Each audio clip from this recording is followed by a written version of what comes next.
Evening, everyone, and thank you for being here tonight. I would like to call this hearing to order. At tonight's hearing, we will be discussing the creation of the City of Columbus Commission on Immigrant and Refugee Affairs. And it is so fitting that we are hosting the hearing at this time as we come off of Welcoming Week, where nationally, cities celebrate community and belonging through a week-long celebration with engagement opportunities. Immigrants and refugees contribute significantly to our community, bringing cultural diversity, economic growth, and valuable skills. However, they often face challenges in accessing city resources, services, and navigating new systems. A dedicated commission will serve as an essential platform to ensure that immigrant and refugee voices are heard and addressed, improving their ability to integrate, thrive, and contribute to our community. We all know that Columbus is growing. In the next 2 decades, we'll welcome an estimated 2 million more people to the greater Columbus region. We also know that immigrants are the #1 factor behind our population growth. Between 2014 and 2019, the region's total population grew by 6.4%. with immigrants contributing 26.4% of this growth.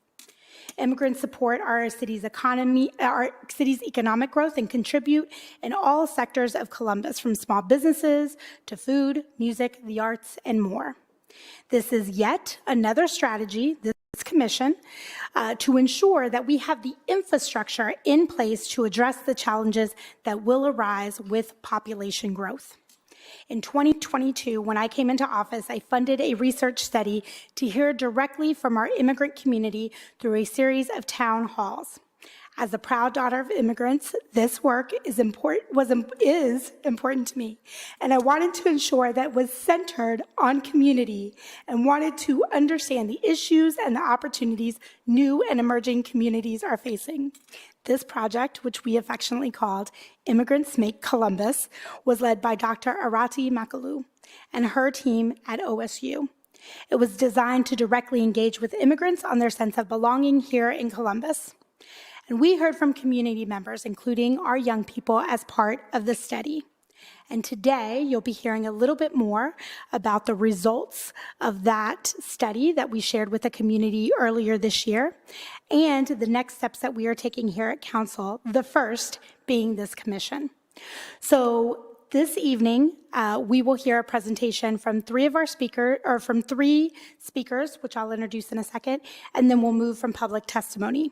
In addition to our speakers, we have a number of departments that are represented here from the City of Columbus: our Department of Development, Department of Neighborhoods, Public Health, the city's attorney's office, and the Columbus Police Department are also here with us today.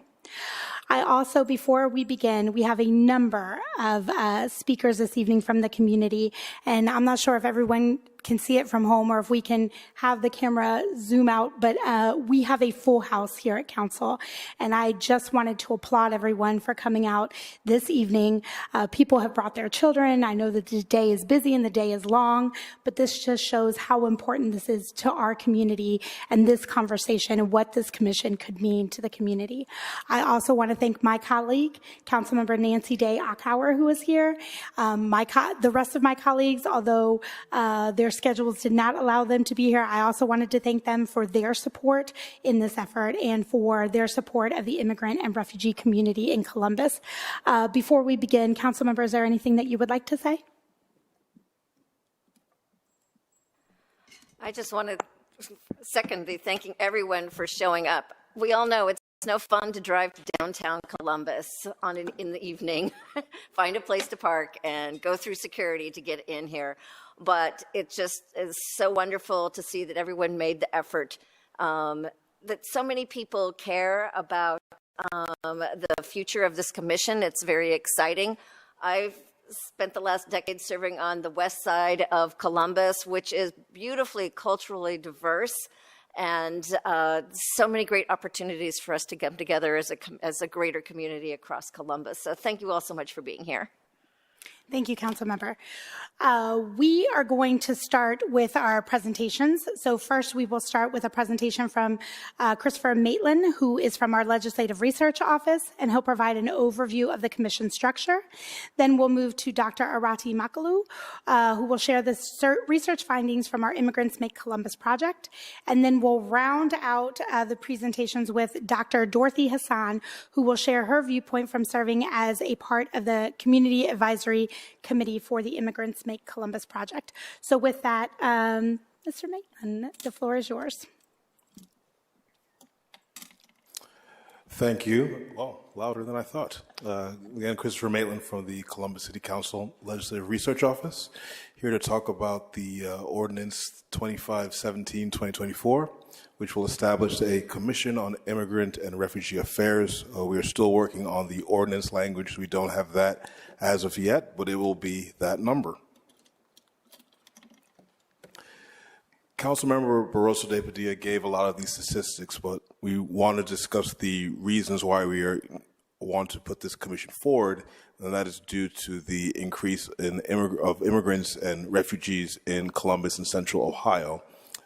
Currently, Central Ohio is home to nearly 185,000 immigrants, making up about 8.7% of the population. And as Councilmember Barroso de Padilla went over those numbers there, the number of immigrants and refugees in our community are increasing, as well as we do not have an official, robust structure for new residents to connect to Columbus and city services.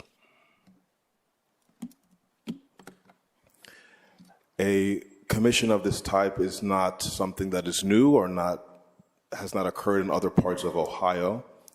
Under Governor Kasich, the state of Ohio established the Office of Opportunities for New Americans and the New Americans Advisory Committee. This is under the Ohio Department of Development, and it works specifically to align policies, programs, and resources to attract immigrants and refugees to job opportunities here in Ohio. Franklin County in 2017 established the New American Advisory Council, which identifies challenges and barriers within the New American community. And the city of Dayton created an initiative in 2011 called Welcome Dayton, which is a community-wide has led to a community increase in community police relations, building community through the arts, and supporting English language barriers. And actually, Dayton was the first city to receive a welcoming certification in 2017.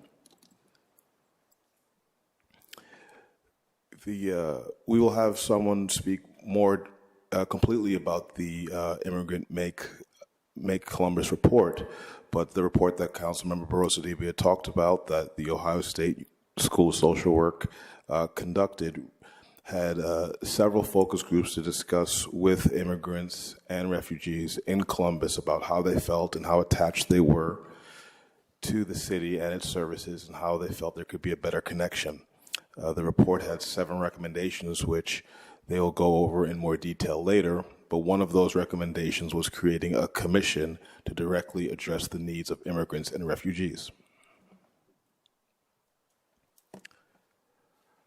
So the ordinance we are working on, again, 2517-2024, will create the Commission on Immigrant and Refugee Affairs, scheduled to begin work in 2025. The membership will consist of 15 individuals, which at least one of those members will be 25 or under at the age of appointment. This is due to the critical need of having a youth voice or someone younger to be able to be part of the discussions of what the commission does going forward. All members are appointed by City Council, and initial appointments are staggered for 2 to 3 year terms. This is so that all of the members of the commission do not leave at the same time, so there's continuity. And after that, all appointments will be for 3 years, and members can be reappointed at that time.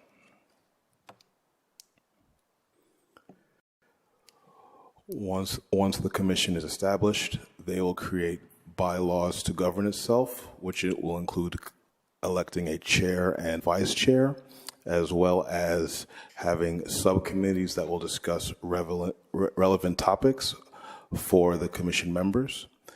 The commission will also review existing policies of the city to see how they can be improved to help the lives of immigrants and refugees.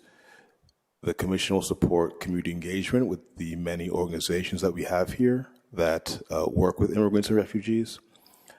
The commission will also develop an annual work plan to make sure that they have metrics and goals to reach, as well as working with city staff to monitor federal, state, and local legislation that may affect those individuals. As we know, there can be changes that happen at a moment's notice by factors not created here in Columbus, and it's very important for us to have a body that can address those and also do forward thinking in just-in-case scenarios. So that is my report, and now I will take any questions. Thank you. Mr. Maitland, we had talked about additionally some of the work of the commission could also be done in committees. You know, there could be a housing committee, a transportation committee. Some of those committees would be aligned with the findings of the commission report. Can you talk about perhaps also, as we looked at other cities that might have comparable commissions, what were some of the other opportunities that the commission could have to of how it would operate potentially? Certainly. So one way that definitely the commission can talk about is budgeting, how much money is provided to services, whether they be existing programs or new programs that will reach out to immigrants and refugees. Some cities have specifically a federal or state subcommittee in where that they have in other cities they've gone to, whether it be their state house or even the U.S. House of Representatives or Senate, to discuss and represent themselves, for or against certain legislation that may impact them. Also, there are certain groups that have a specific community engagement subcommittee that is only focused on ways to make sure that more people are brought into the fold and more people are involved in the conversation. So the way this commission is created, the bylaws will allow the committee members, once they're selected, to have a lot of latitude to decide which areas that they want to go. But those are a few examples that other cities have done with their commission subcommittees. And again, I just wanted to highlight part of the reason that we are not being as prescriptive is to allow for the flexibility of the commission to grow and to change, to be somewhat nimble to the growing and changing landscape of the city, correct? Yes, I think one of the things, and some of the city departments that are here may discuss that further, is that we have, sometimes in the last several years here in Columbus, we've had some challenges that were unprecedented, or things that maybe we were not quite aware of at the time, or things that as we got more involved in, we learned more about the full circumstances. And the way this commission is created will allow for us, as we have these influx of individuals who are looking to serve, be attuned to their changing needs. A commission that was written for immigrants and refugees 30, 40 years ago would be different than the one today, based on who those people were, their different language barriers, especially here in Columbus, that did not exist 30 years ago. So the importance of this commission is to be nimble enough to deal with the real life changes that Columbus will be seeing, as well as to make sure they have the maximum impact on the immigrants and refugees that are here now. Great, thank you. And then we might come back around to talk a little bit more about the commission, but I want to ensure that we get our, I know that some of our speakers have to leave, and I want to make sure that we get to them before their time is up. So with that, I am now going to give the floor over to Dr. Arati Makalu, who from OSU, to talk about the research findings from Immigrants Make Columbus. I also want to thank her because she is literally calling in from overseas to be here, because I know that this work has been very important to her as well. So the floor is yours, Doctor.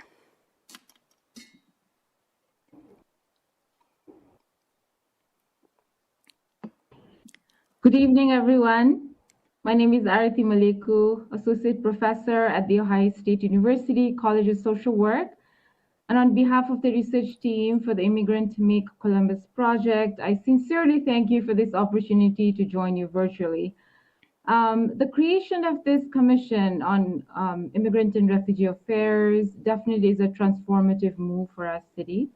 And it's a crucial response to systemic barriers that have long marginalized many, providing a platform for voices that need to be heard.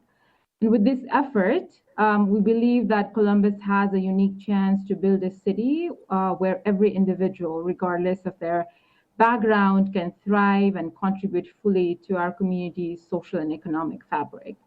I'd like to quickly go through some of the findings from the research. I'm going to share my slides here.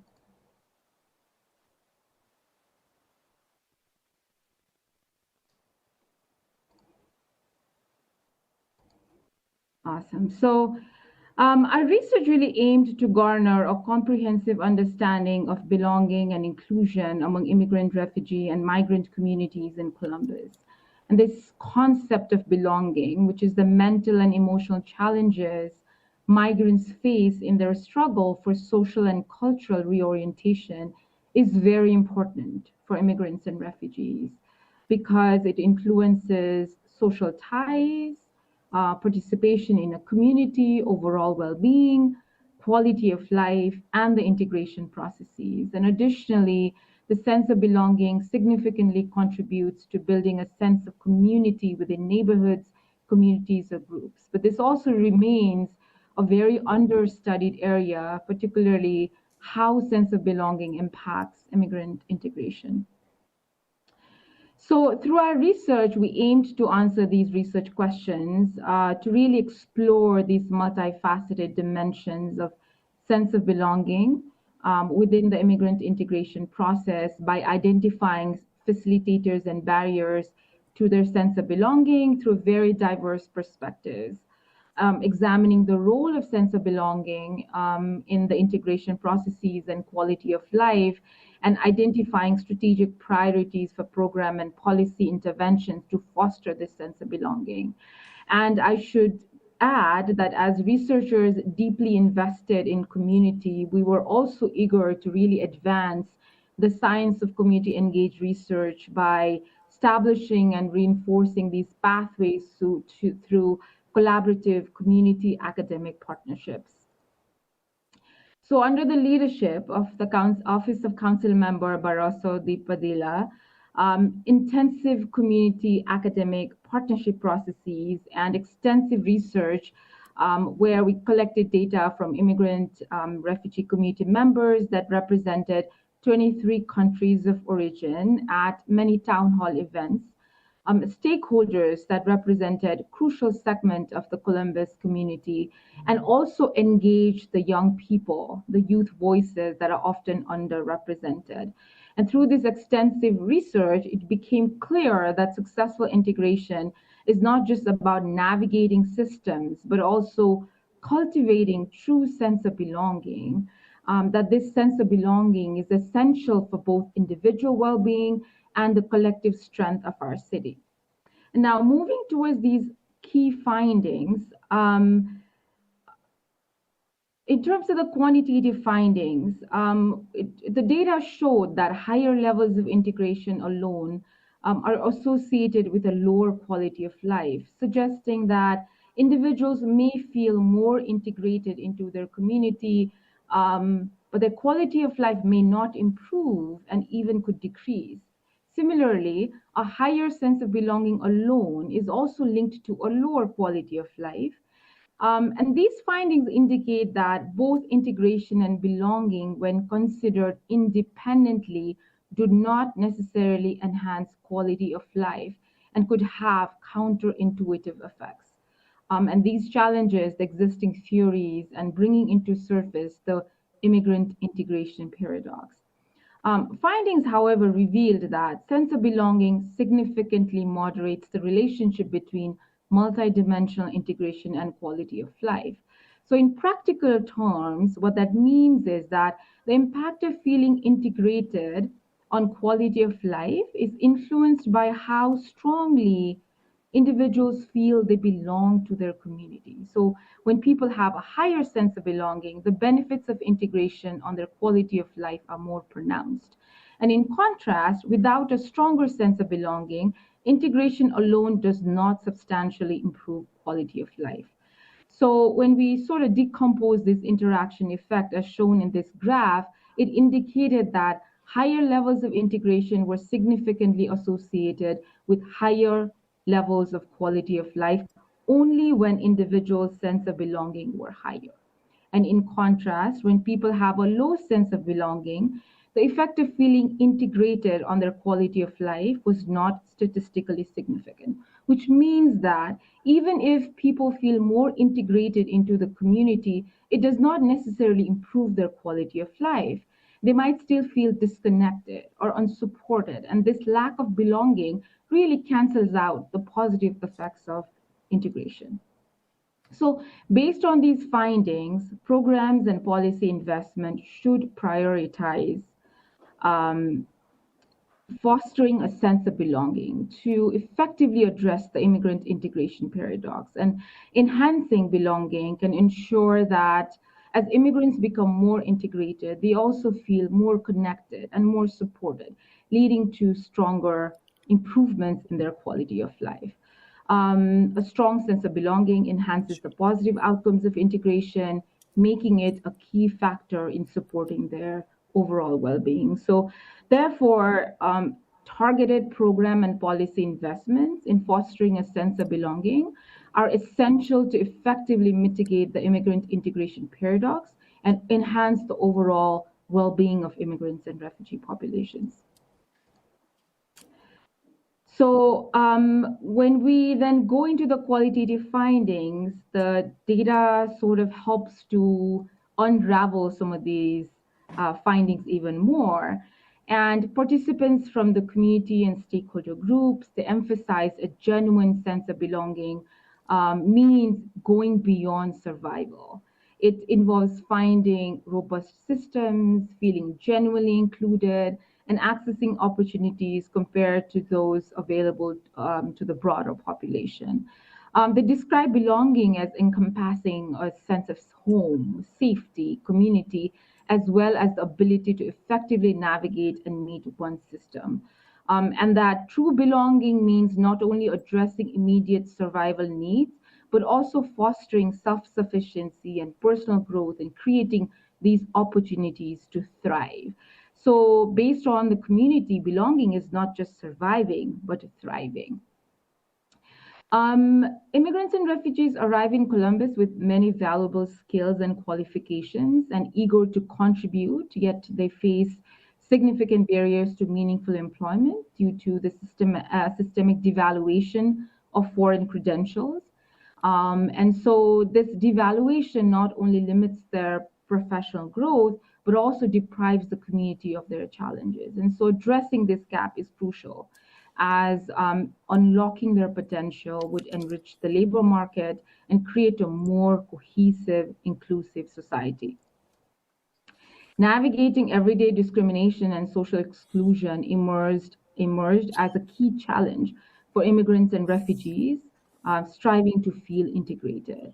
And these biases and experiences of discrimination create ongoing reminders of the perceived differences, really intensifying these feelings of exclusion and the internal struggle between the desire to belong and the pressure to conform.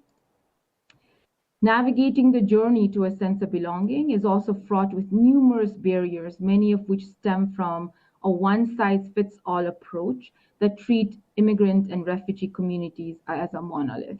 And these barriers include language and cultural interpretation challenges, navigational difficulties, fear of authority, housing and funding discrimination, limited access to mental health services, and each subgroup within the population face unique needs and challenges, underscoring the necessity for tailored policies and programs.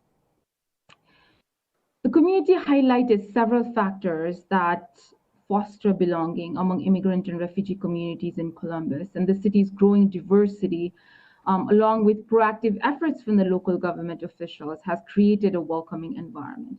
Property ownership symbolizes stability and community investment, reinforcing immigrants' sense of integration. Cultural recognition through the participation of city officials in events enhances feelings of acceptance, while culturally responsive services such as ESL programs provide spaces for connection and support. And the city's visible diversity and immigrant-owned food establishment also help newcomers maintain cultural ties, creating a strong sense of home, belonging, and inclusion.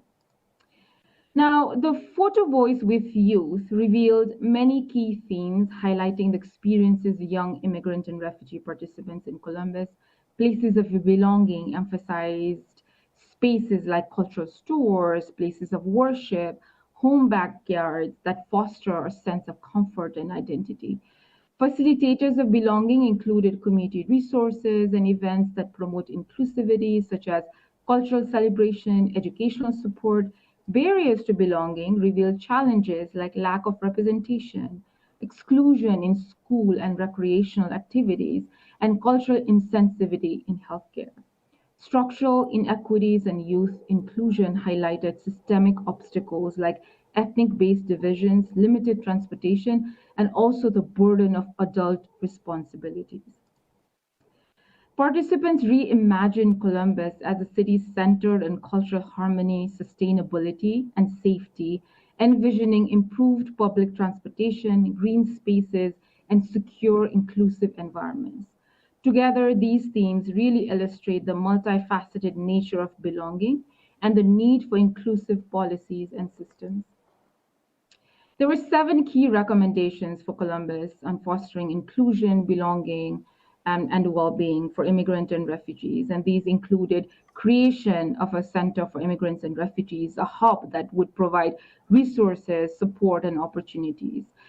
Increasing immigrant representation and leadership, prioritizing immigrant voices in decision-making, and support immigrant-led organizations. Improving K-12 school curriculum, celebrating culture and officially recognizing cultural holidays, expanding these culturally responsive services, and promoting many of these in-demand needs, such as the ESL services. Systematic support, investment in education, affordable housing, meaningful employment, and cross-agency collaboration to empower immigrants. That also included expanding the built environment, improving transportation, safety, green spaces for a more inclusive and vibrant community. And to enhance the inclusion of immigrants and refugees in Columbus, intentional efforts must be made to engage these communities in civic and political processes. They often face barriers to meaningful participation, such as language obstacles, limited access to information, lack of representation in decision-making spaces, as highlighted by the study. And by addressing these gaps, Columbus can become a national leader in fostering civic engagement among its diverse residents.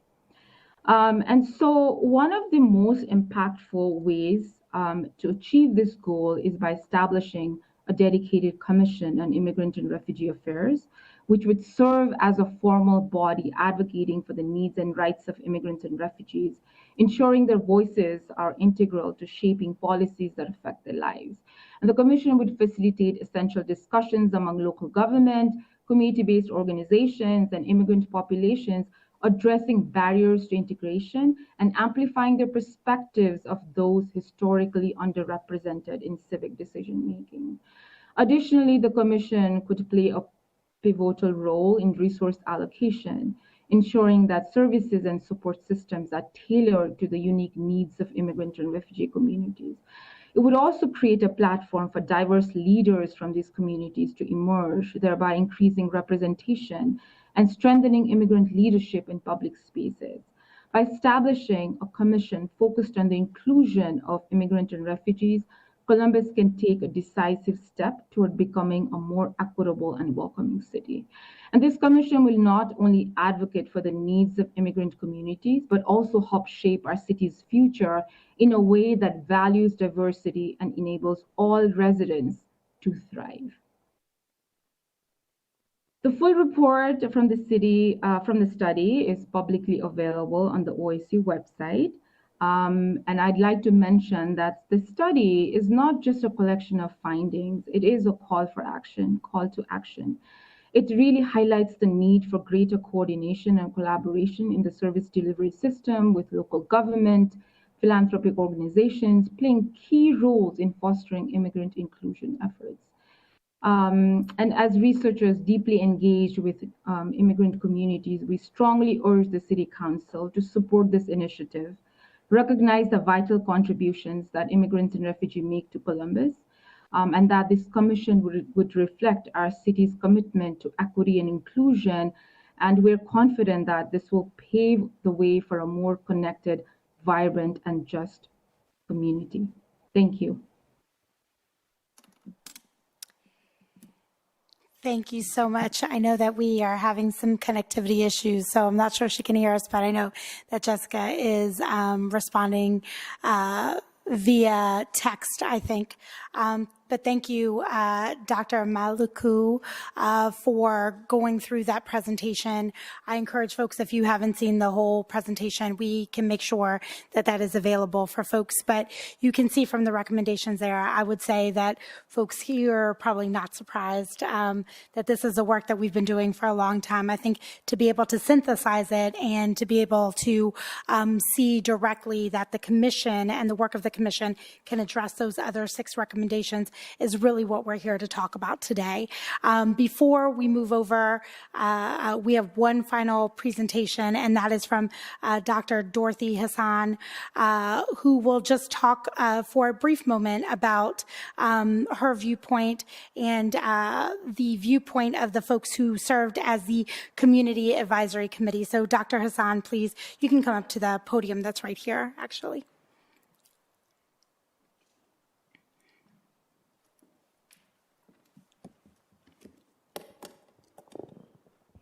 Good evening, everyone, and thank you so much, Councilwomen, for your attention and for finally opening a space for these voices to be heard.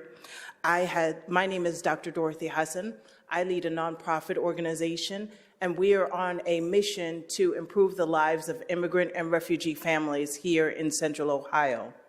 I had the esteemed privilege of serving as a member on the Community Advisory Committee for this research, along with 13 of my peers, colleagues, and friends, and we wholly support the establishment of this commission. In our advisory committee, we came with a few takeaways. One, many of them are just they echo, of course, the research findings, but I would like to just take a moment to remind us all of them. Immigrants in Columbus are not a monolith. As mentioned in the research, we had just through the community voice, 23 different countries represented. And as we continue to build this infrastructure in the city of Columbus, we will see that people will know where they are welcomed, where they can come to find community, where they can come to find family-sustaining jobs and raise their family, and they will come. Better late than never. With the data, we no longer have to question the rich contributions that immigrants bring to our city. So with that, we can recognize that so many of the success stories that we share in our immigrant communities have come about without solid infrastructure. If we actually put some authority, budget, and infrastructure behind these families who have already given so much to the city, anything is possible. Once we are invited to the table, we show up.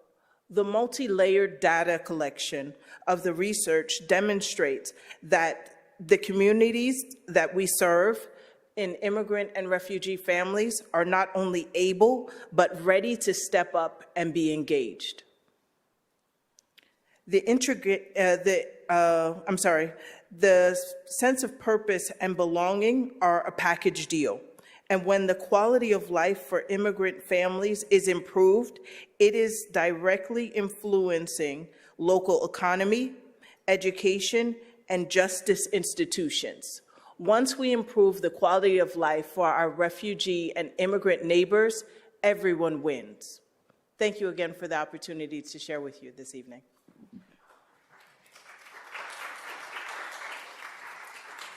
Thank you, Dr. Hassan, for being here. Thank you for your service to our community.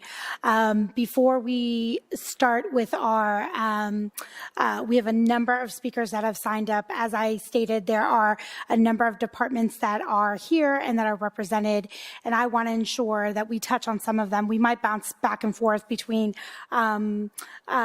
community testimony and then our departments as well.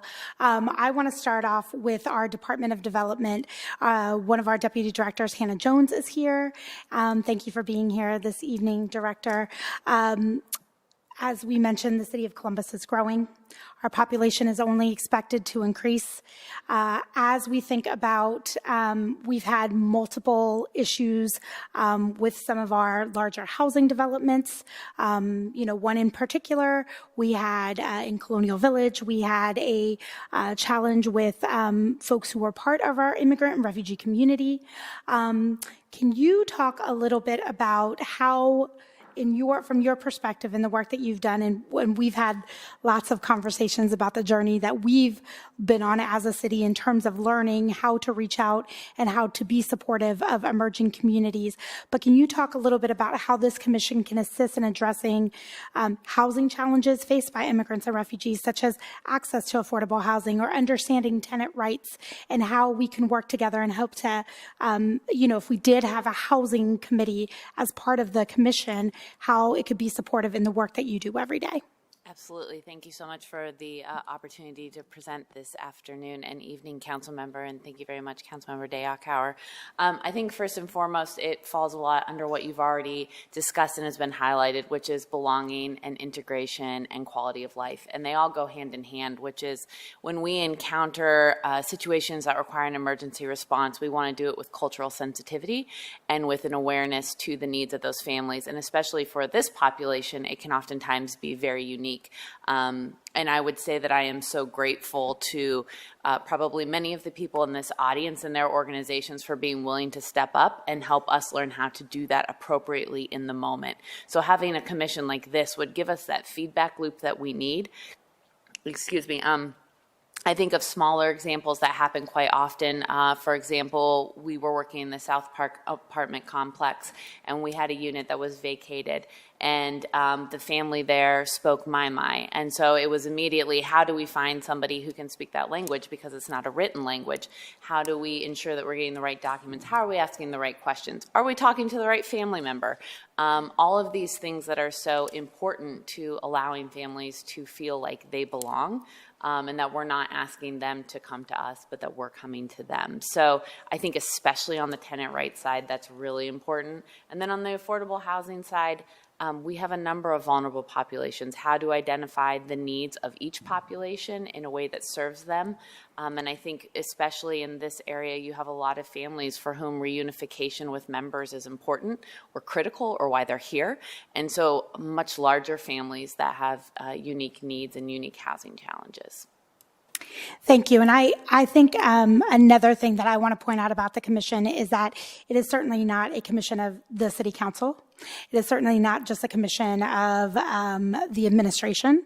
It is a commission for the entire city of Columbus. So folks who want to work with the immigrant, migrant, refugee community, that this is a place that they could come to be proximate, that this could be a sounding board, that they could both help to educate the community, help to inform the community, but then also, again, be that bridge for some of the needs that we may have.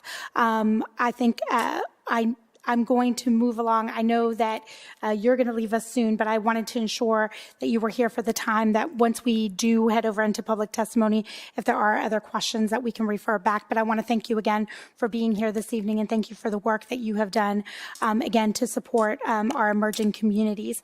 I know she just walked in, but I also want to thank our Assistant Chief Potts, who is here from Columbus Police Department, and I had the opportunity, Chief Potts, to sit on the Chief's advisory panel, which is an advisory panel for the Chief of Police and for all the chiefs, I guess, right? And I think about the proximity and the insight that we were able to give as community members for the different constituent groups that we represented. This was a different members of the community that represented different constituent groups. So it's a very diverse group. And I see parallels with this commission and the work that this commission would hopefully do. When I think about public safety and I think about, the conversations that we've had with the community around public safety, I would pose the same question to you. What are some of the opportunities and challenges that you are seeing in the community, and how could this commission also help to advance some of the work in terms of public safety and building both trust and building even knowledge of how to interact with different emerging communities as well?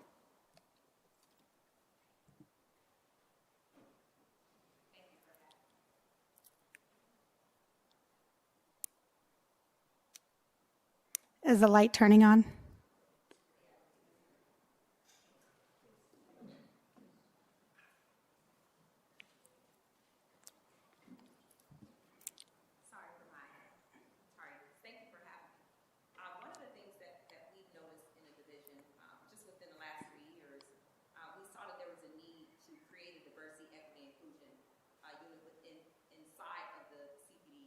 For reasons that she just explained and as you are aware, as we continue to grow, as the division continues to grow, the population of new Americans and immigrants here are evolving, and as a division, we have to evolve. And so some of the things that some barriers that we identified is the language barriers. Our population in the division is made up of a higher percentage of white males. We have a very low population of immigrants, whether it be Hispanic, whether it be Somalian. And so we're seeing that as a barrier when we're interacting in the community and in the engagement aspect, but also when we're trying to provide resources. And so for us, creating this would be an asset for us. It'll be a way for us to provide resources to gain knowledge of some of the things that we should do. Well, thank you. Thank you. Hopefully you heard me.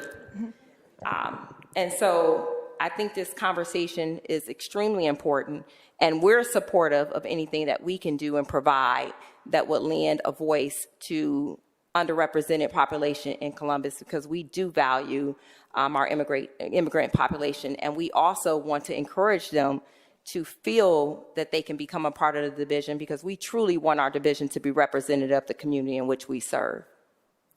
Thank you. And I think, as we look at some of the committees, there could be a public safety committee, right? That continues to work with CPD, that continues to advance the work, both knowledgeable from both a community standpoint, but also working with officers. So Absolutely. How they respond to a particular situation or in a community, or even understanding some of the cultural differences that folks may have as well. Absolutely. Council member, if there's ever a time that you have a question, please let me know, but I will always defer to questions that you also may have. Thank you, Chief Potts, for being here. Thank you for giving us just a little bit of, your perspective and how the commission could work in partnership with law enforcement to build those bridges and to bridge those gaps that sometimes we have an understanding, and building that continued trust with community. I think also one interesting thing, and you brought this up, is how do we make it more accessible for folks? We've had lots of conversations around how folks can become law enforcement officers, right?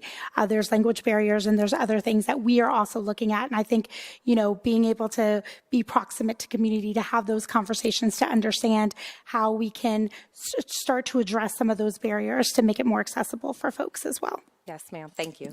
Thank you. And then lastly, and I know we have our Department of Neighborhoods as well, but we have from Public Health, the Assistant Health Commissioner and Chief Nursing Officer, Tiffany Kraus, who was here. And I would, again, pose the same question to Public Health. When you see the role of the commission, how would it support the integration of immigrants into public health initiatives? And how do you see the benefit of that proximity in terms of some of the public health issues that we are seeing in the community? Thank you. Thank you, Councilmember Rosa DePadilla and Day Akauer. Columbus Public Health is proud to protect the health and improve the lives of all people who call it home. Columbus Public Health is committed to serving everyone in our community, especially those who are marginalized and disproportionately impacted by the social determinants of health, including immigrants and refugees.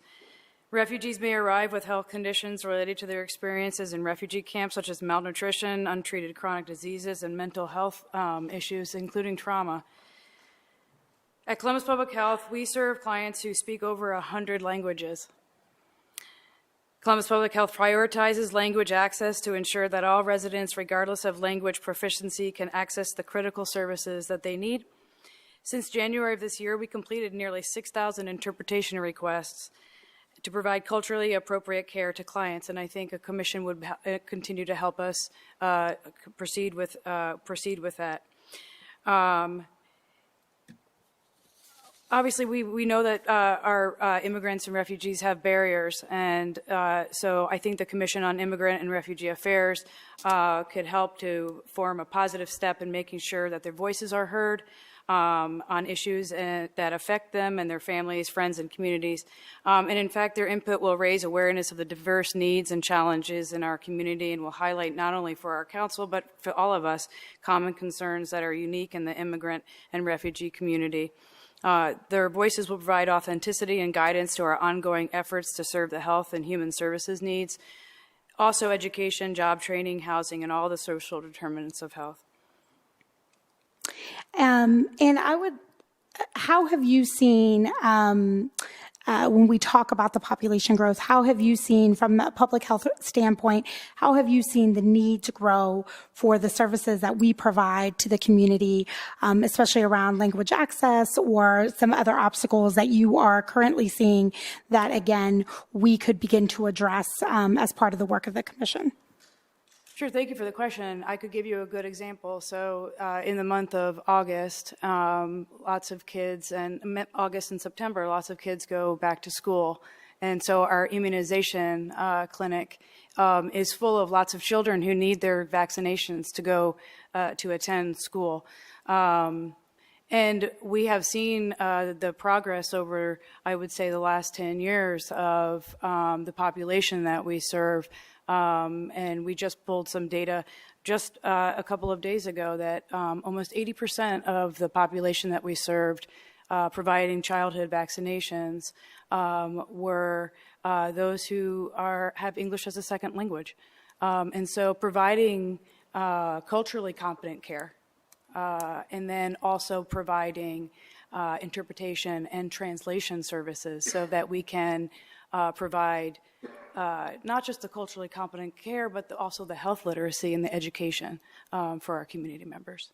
I hope that answers your question. Absolutely. Thank you. And thank you for that example, because I think that also illustrates when you talk about 80% of the folks who are coming and using our services are folks that are representative of the community that we're here to talk about this evening. I think that is, another proof point of how we just need to change some of the processes that we have to just, again, close those accessibility gaps to ensure that we are giving our residents the best possible customer service, right? It feels like something so simple. We're not asking for things out of the ordinary. We're just asking for a few adjustments that make things a little bit easier for people, right?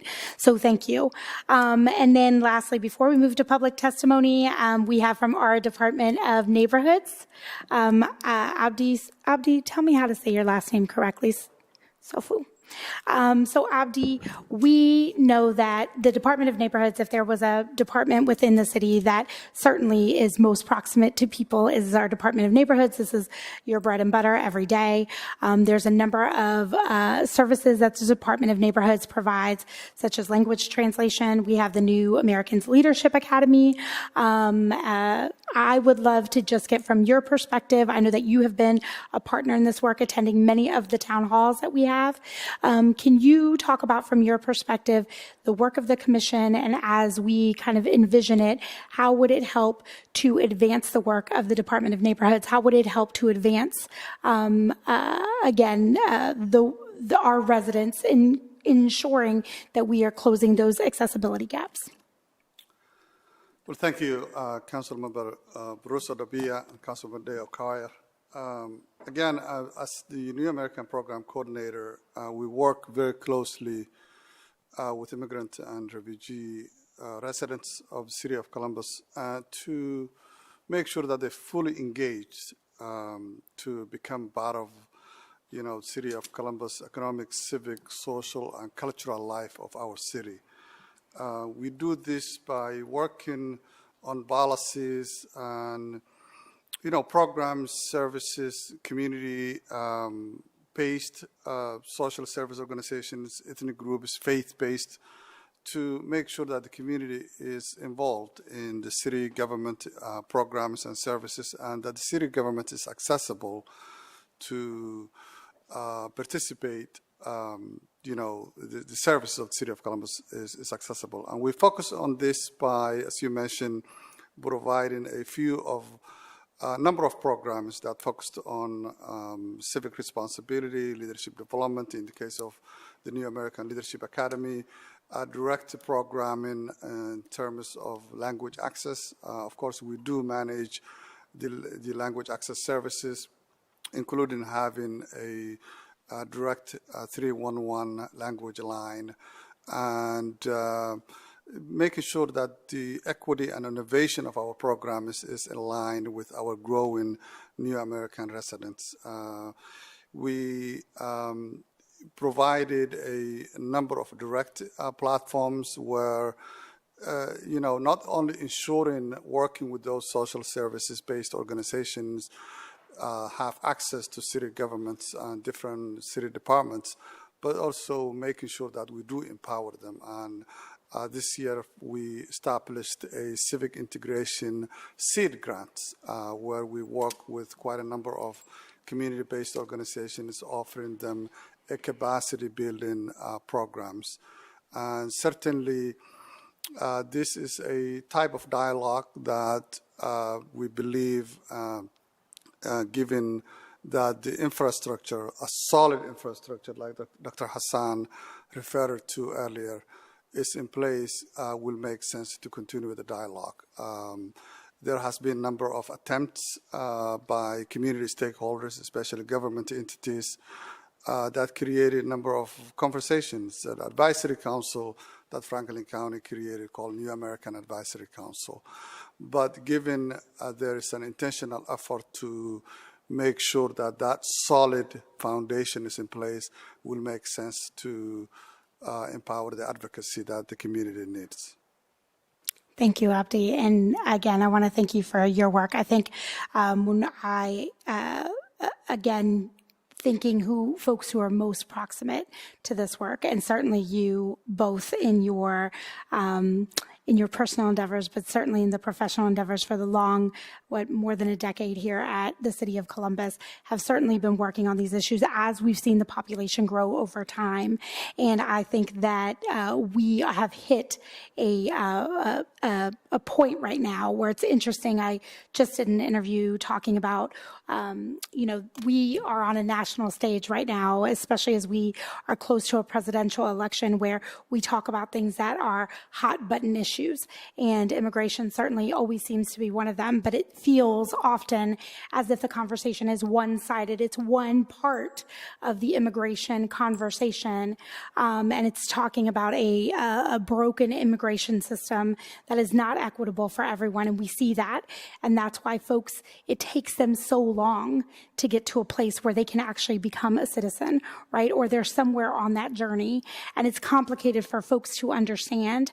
And so I think that uplifting the stories of our immigrants and refugees who are here and telling the other half of what the immigrant experience is here and returning to our roots is so important. And I think that when I think of the Department of Neighborhoods, that's what you do every day. And so I just want to thank you for your work, and thank you for your continued focus in elevating the stories of our community as we've grown from, a time when we were a small budding group of folks who are kind of coming together to do this, to now the vastness of the immigrant and refugee community in Columbus.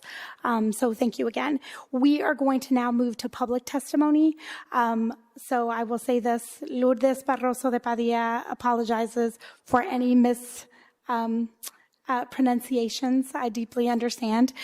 Blame my bilingual head and not my bilingual heart. I will announce who is coming, and then I will announce who is on deck. So first, Alpha Tangor from Librarians in Columbus. You are first up, and then Dr. Seleshi, you are on deck.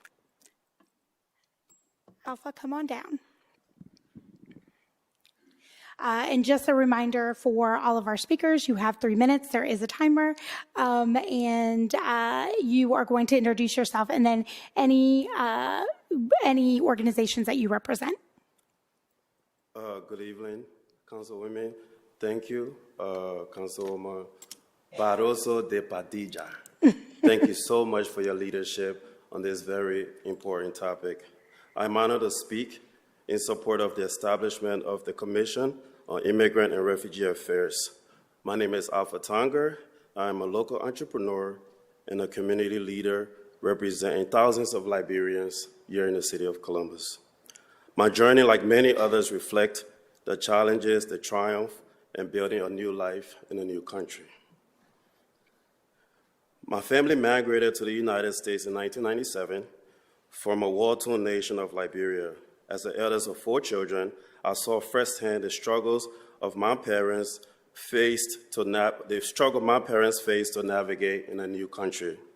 Despite their advanced degrees, they had to work multiple low-wage jobs to make ends meet.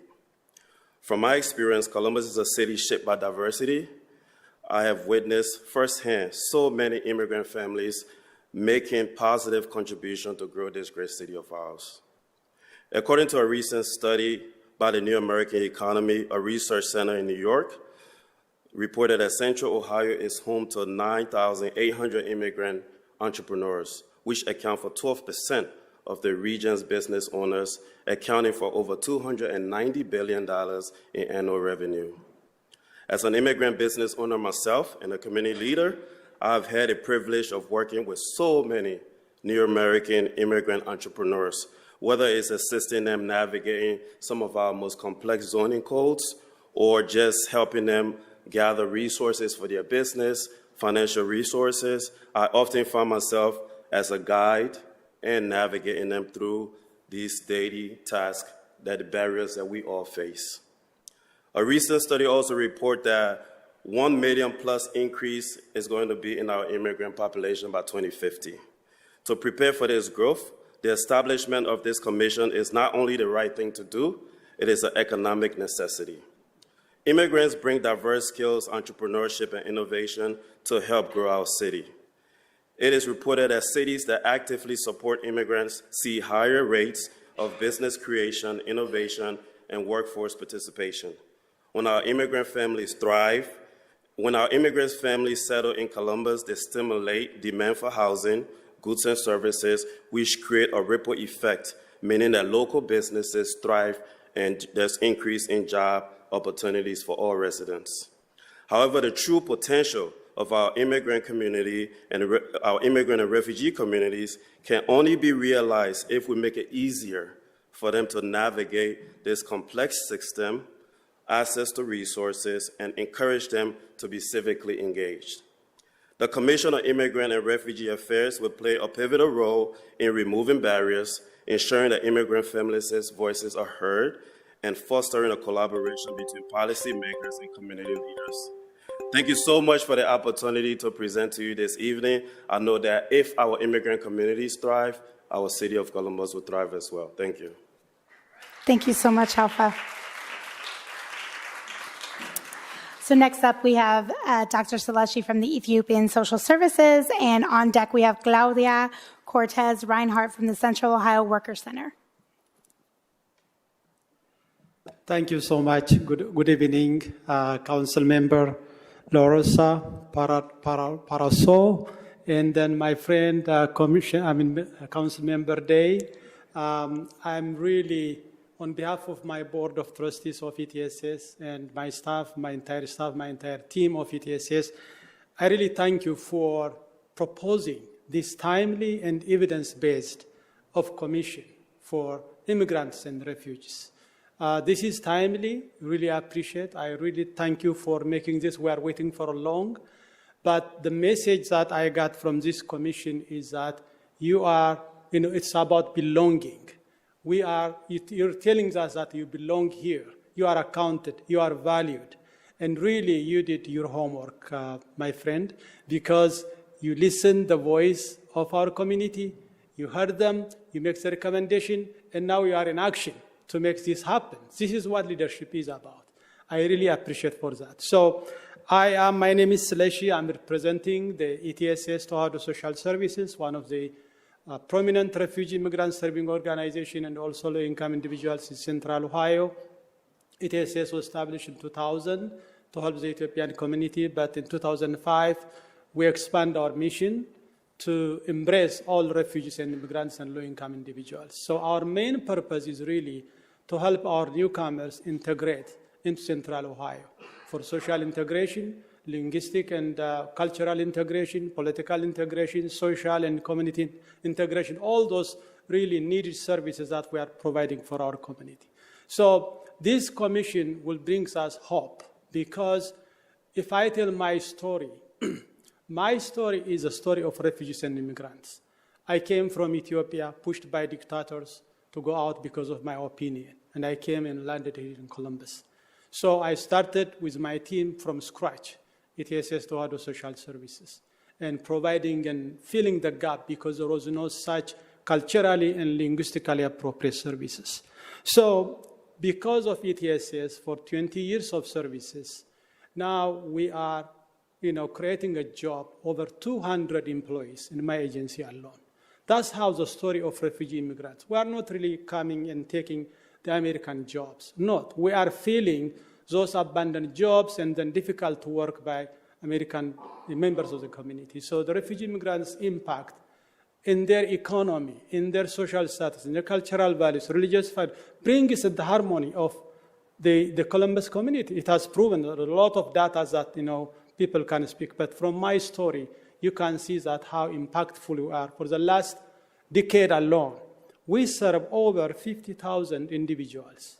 And out of that, about 5,000 join the work for development. This is the impact that we are talking about. So any refugee individuals came here not because they are not paying taxes, not because they are taking jobs from the Americans, or not because they are illegal. This is all testament that I am telling you that we are really trying to give back and become productive members of our community. That's what it is trying to help and build the bridge. And really, we thank you so much. The message that you're giving us today is that you belong here. Yes, we belong here. Thank you so much. Thank you, Dr. Seleshi. Thank you again for your service to the community. Thank you for being an elder for me and a source of knowledge and good. So, Claudia, the floor is yours. And then after Claudia, we have members from HACONET.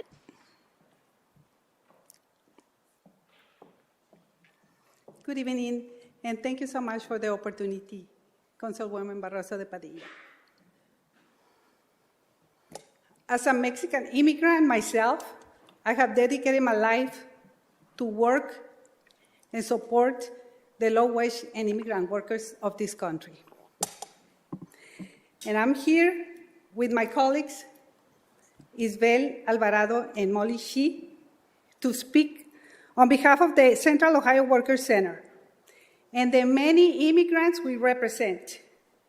The Central Ohio Workers Center is a nonprofit organization with a mission to educate, empower, and advocate for the low-wage and immigrant workers.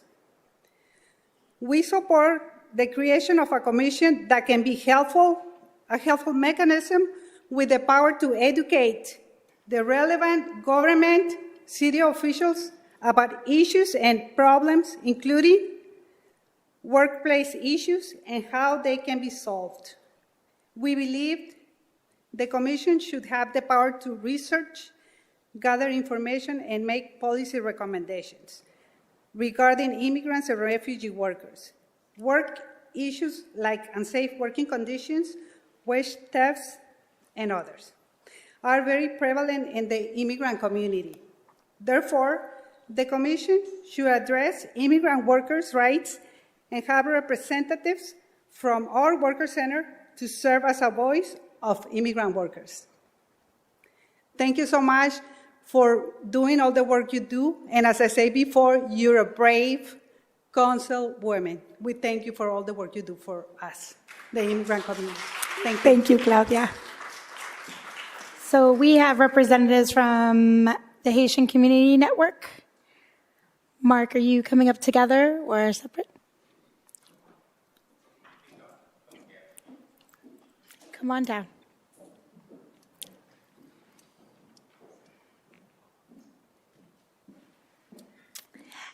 And after this group, then we have Kim from Festa. Good evening. Council member, thank you so much for giving us the opportunity to be here this evening representing our community. My name is Mark Fiquier. I am the founder and executive director of the Ohio Haitian Community Network. Our organization started in 2019, right before COVID, and then we had to shut down because of COVID. But with the influx of Haitians coming in Columbus, Ohio, Central Ohio, we've been working hard to ensure that they receive the help and support that they needed. I'm very happy and with the creation of the Refugee Commission for the community in Columbus, Ohio. We hope that this commission will really focus on the need of all immigrants, because immigrant and refugee have a very big impact on the economy of the state. All the jobs that nobody else wants to do, immigrants do them. All the small jobs, all the small businesses that nobody else are thinking about, immigrants create them. We hope that this commission will work to advocate and create policies that will be fair and equitable to support the rights and the well-being of all the immigrants. We are hoping that this commission will create economic empowerment for all immigrants in Central Ohio. We are hoping that this commission will work on protection from discrimination against all immigrants in Central Ohio. And we are hoping that this commission will provide resources and access to information to all immigrants. I would like to invite my colleague, Nadia, to come up and talk for a few seconds. And then after that, Ms. Yola.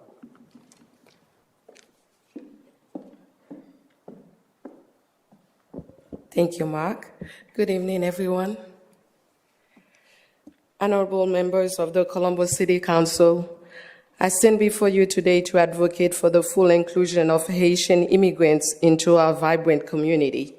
Haiti is a nation steeped in history and rich in culture, has endured significant challenges. Yet, despite these adversities, the Haitian people have demonstrated resilience, determination, and a spirit of innovation that will be a valuable asset to our city.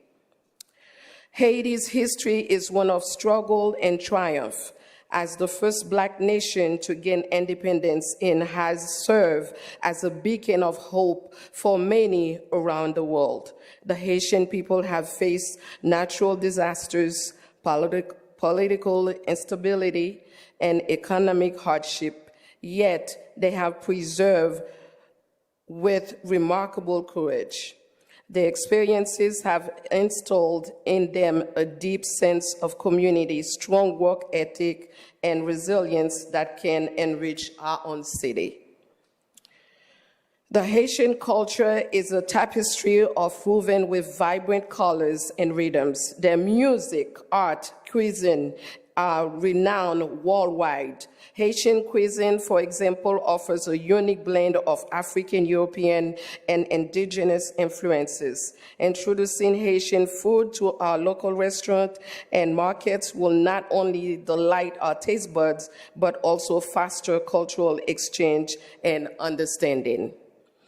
Haitian immigrants bring with them a wealth of skills and talents. They are skilled in agriculture, construction, healthcare, and education. Their contributions can help to strengthen our local economy and improve the quality of life for all residents, including themselves. By providing them with the necessary resources and support, we can ensure that they have the opportunity to thrive and contribute fully to our community. In conclusion, I urge the Columbus City Council to take action to promote the inclusion of Haitian immigrants by providing language assistance, access to affordable housing, and job training programs. We can help them to overcome barriers and reach their full potential. Let us embrace the diversity that Haitian immigrants bring to our city and create more welcoming and inclusive community for all. Thank you. Yola?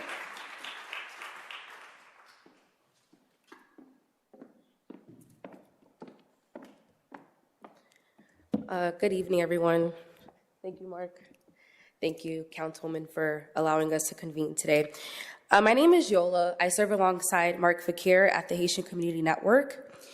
And I just want to say I fully endorse and support this commission's initiative.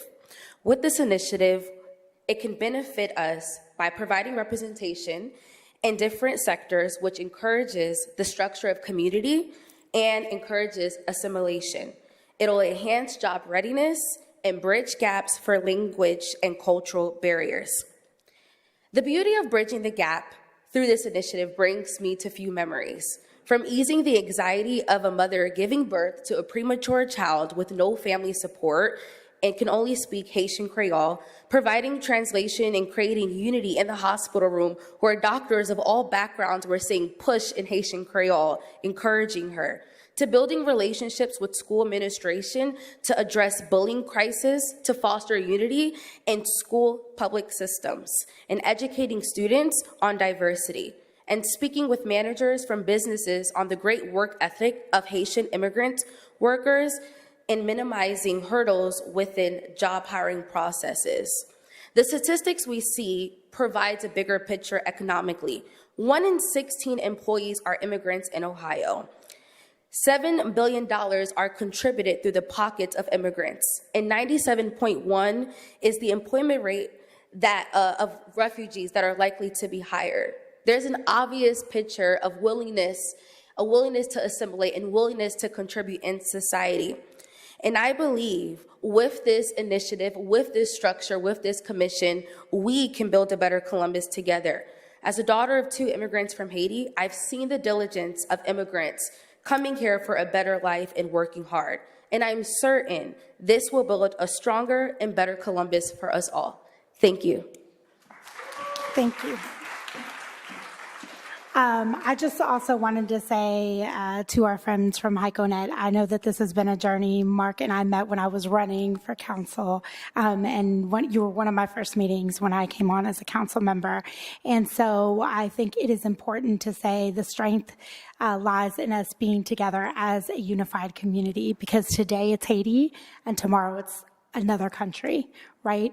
It is a narrative that we will pick and choose, and that people will put forward, and that they will put on a swath of people that is unfair, and that it creates chaos, and it creates uncertainty, and it creates an unsafe environment for entire communities, cities, and countries. And certainly here in the city of Columbus, we will not stand for it. Thank you so much. We thank you for your leadership. Thank you. Thank you. After Kim Ibrahimaso, you are next.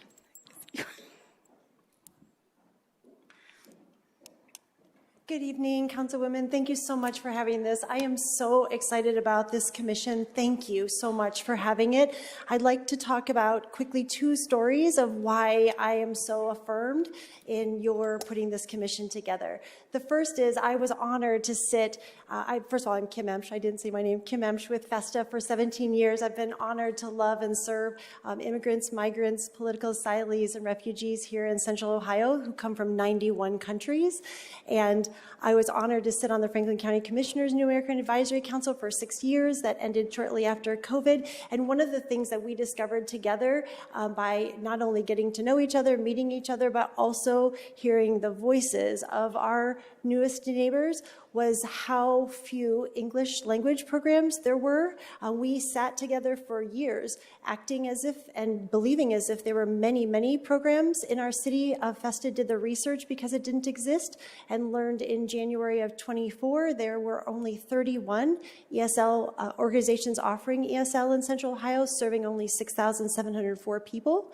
If you divide that by 185,000, that means 4% of foreign-born people can even find an English class in our community.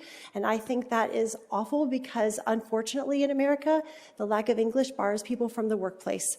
In 48 hours from right now, this moment right now, exactly 6:20, I will be standing at our 3-generation family ESL program, starting it this year. And in 20 minutes of opening right now at 6:20, in 48 hours, I'll be starting our wait list. After we open it to 1,200 people, I'll be starting a wait list. And I'll be in tears with other people in tears as I tell them there isn't room for them in the program. And so I am hoping and praying this commission will help to grow the number of English language programs here in Central Ohio, family programs that serve especially women and children. Our dream is 20 locations serving 10,000 people. Secondly, the commission, we're hoping, will find ways to build bridges across lines of difference with our newest neighbors, with our oldest neighbors, to tear down bias and prejudice, which is so key and important. So thank you both so much for your time, and thank you for starting this commission. And thank you for all the work that FESTA does. We appreciate it. It is much needed in our community. And again, thank you. And thank you for coming to all of the town halls and the ways that you've been engaged in this process. After Ibrahima, then we will go to Esther Flores.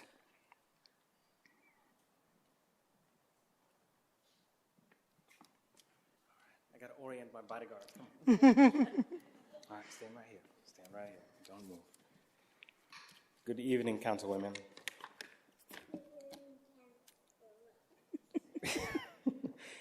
Thank you for the opportunity to speak today. My name is Ibrahim Asso. I have the privilege of serving as the incoming Executive Director of the Ohio African Immigrants Commission and a passionate advocate for immigrant and refugee communities. I am also the proud and sometimes exhausted father of twin boys. I am the son of a refugee woman who came here with a 3rd grade literacy, but became a 15-year store owner, an entrepreneur in our city. I am also a doctoral student, a business owner myself, and a proud product of Columbus City. And so any immigrant or refugee that you see is more than the label that they come here with. And they are definitely more than the description that they leave behind, because rebuilding is a very hard thing to do. And so I do ask, and I appreciate the words that you did share with our Haitian friends, that sometimes giving grace is the biggest thing you can do to a neighbor to allow them to create opportunity. And so notable examples of integration and infusion include my very own East Columbus, which I am extremely proud of. Liberians in Columbus, for example, alongside the Mauritanian Humans Network, support food access and language literacy for our new arrivals, putting residents on a pathway to self-sufficiency. My good friend Felix from Ghana operates 2 barbershops on the east side that provide employment to over 5 talented barbers, while still clinging to the hope that he can once again be a teacher of science and math, because that is his passion and the talent that he brings. But because of both literacy, systemic, and whatnot, he is not able to bring his talents to any classroom in Columbus. And so hopefully the commission will allow a pathway for other people that have talents, that bring it to the city, to be able to help build our young people, like these two here that are supposed to get down. Thank you.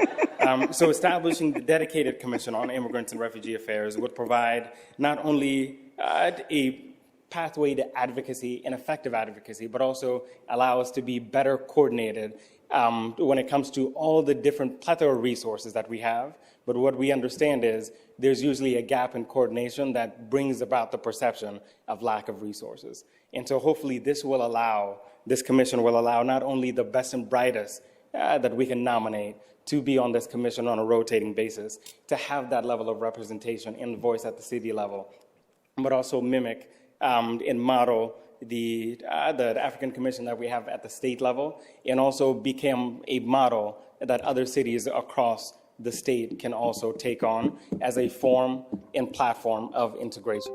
And so I thank you, our wonderful champion, to be able to even have the opportunity to be here. And hopefully we can get enough support from our council members to make this a reality for all of us. Thank you. Thank you. And just so you know, your bodyguards are always welcome.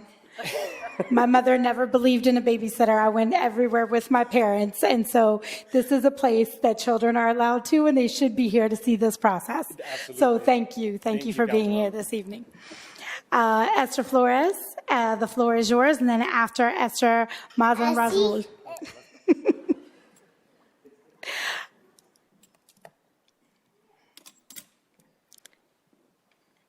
Esther, welcome back to council. Buenas noches. Buenas noches. Sí. I want to thank God and you all for allowing me the opportunity to speak. Si tiene la oportunidad de hacer el bien y no lo hace, está perdiendo el tiempo en la tierra.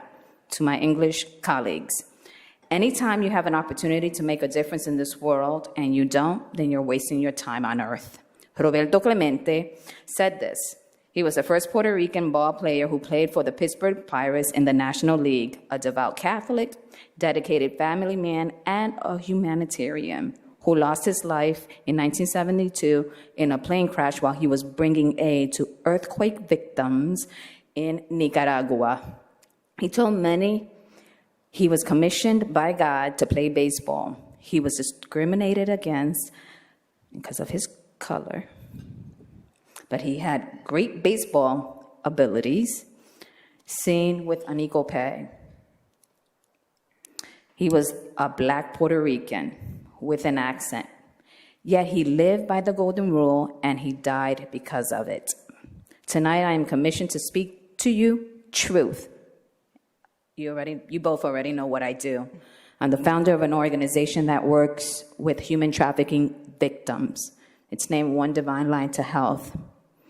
It's a small yet mighty organization.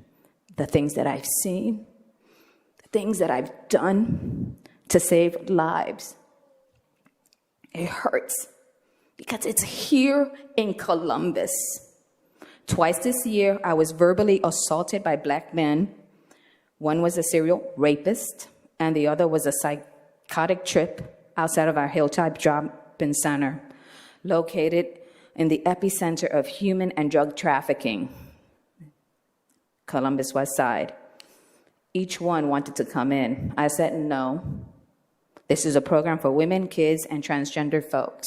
I am 100% woman, Boricua, a love warrior for justice and equality, and ordained to live by the Great Commission found in Matthew 28, verses 18 through 20. Jesus said, "All authority in heaven and on earth has been given to me. Therefore, go and make disciples of all nations, baptizing them in the name of the Father, Son, and the Holy Spirit, and teaching them to obey everything that I have commanded you."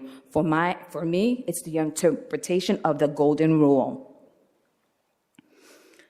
Thanks to City Council member and Mitch Brown, a champion for our justice cause, listening carefully to my experiences in the front line of the chemical warfare that I'm engaged in, he made it possible to install a fence around our parking lot to protect the volunteers, the children, and the street sisters from the dangerous men that lurk around our premises. I need to finish this, okay, hon? I apologize for calling you hon, but you know, I'm bilingual too. It's okay. Locals complained about immigrants straining the available resources, causing car crashes, looting, stealing property, including livestock, squatting in homes, and killing wildlife for food. There are crimes against humanity committed daily by gangbangers who enter our nation and our neighborhoods, and they don't care about the American law. They rape and kill American women and children like the drug traffickers that I have to confront. Many are untouchable. It takes years for them to get caught.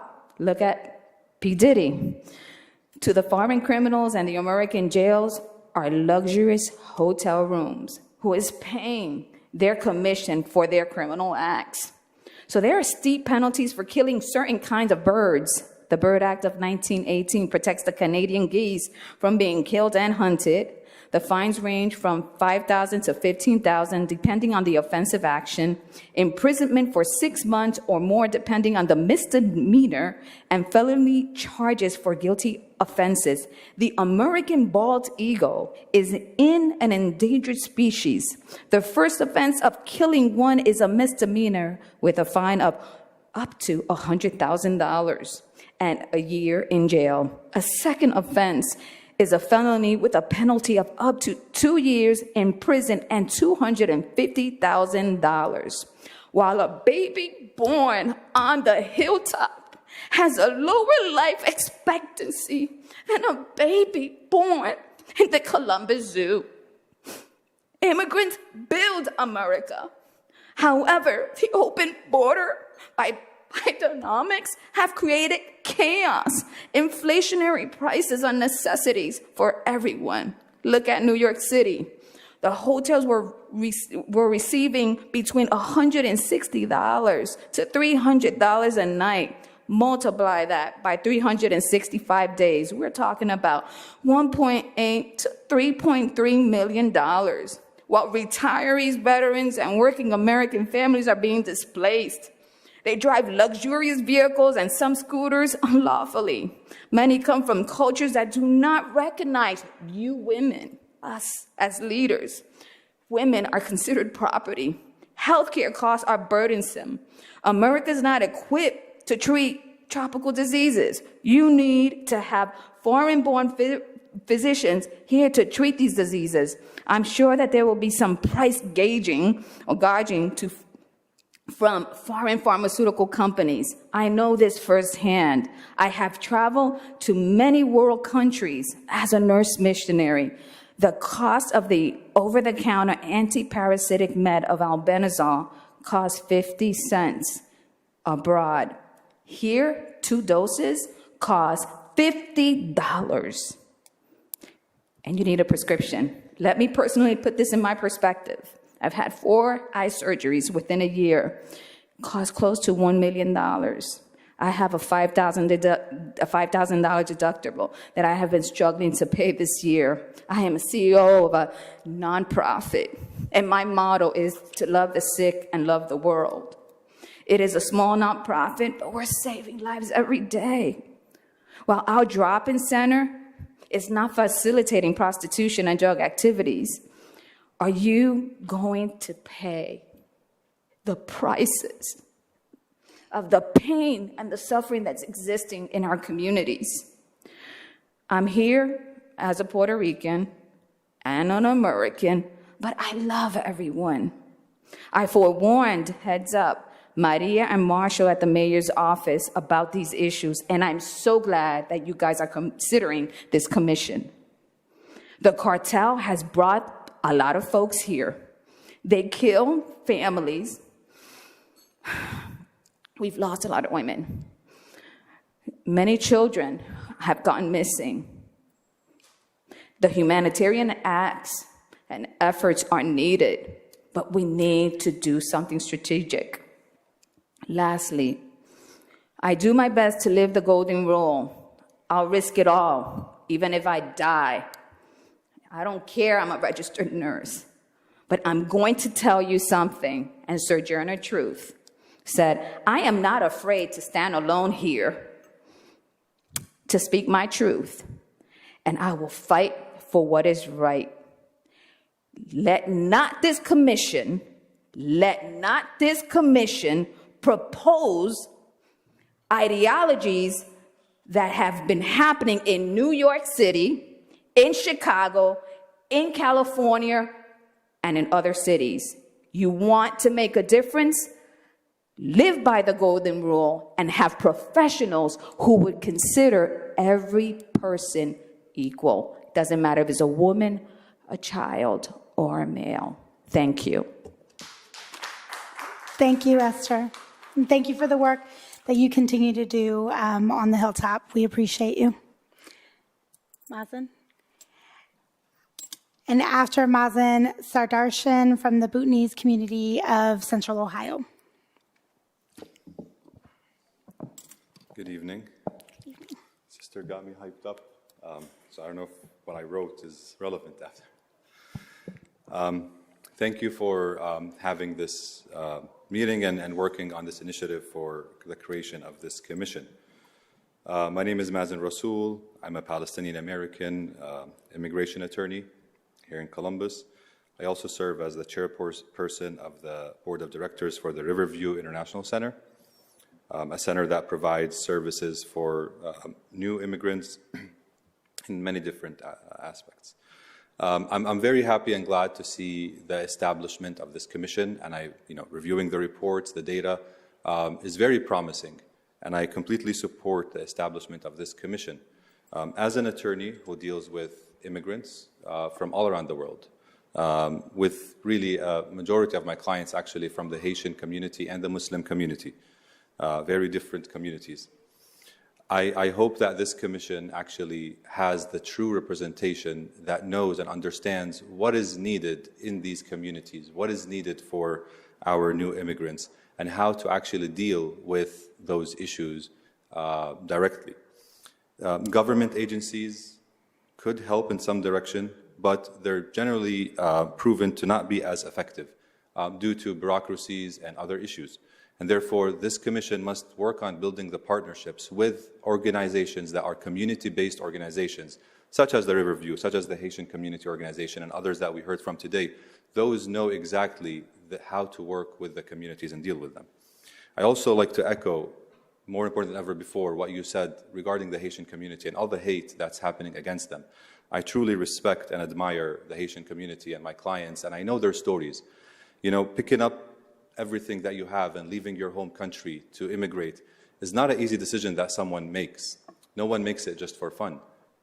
There's always a story. There's always a story behind every single person who comes here as an immigrant. And they all come for one reason only, to have a better future, for protection, to have a better future for their kids, their families. One important thing that I would like to stress, that this commission should also focus on combating all kinds of hate against all communities, against all immigrants, against all people, and not just one certain group, and not only when it's politically trending or becomes something that's comfortable to speak about. For example, just an example, the mayor in Columbus, they had the mayor's conference recently, and while he spoke about the Haitian community and the hate against them, he disinvited the biggest Muslim community, Muslim civil rights organization in Columbus, just 2 days before the conference. He disinvited them with no real reason that he declared. And that's one thing that is an issue that's for many communities, is that we only speak about the hate against them, the issues that they face when it becomes trending, but we fail to address it when it's actually happening and look at it on the ground in the communities themselves.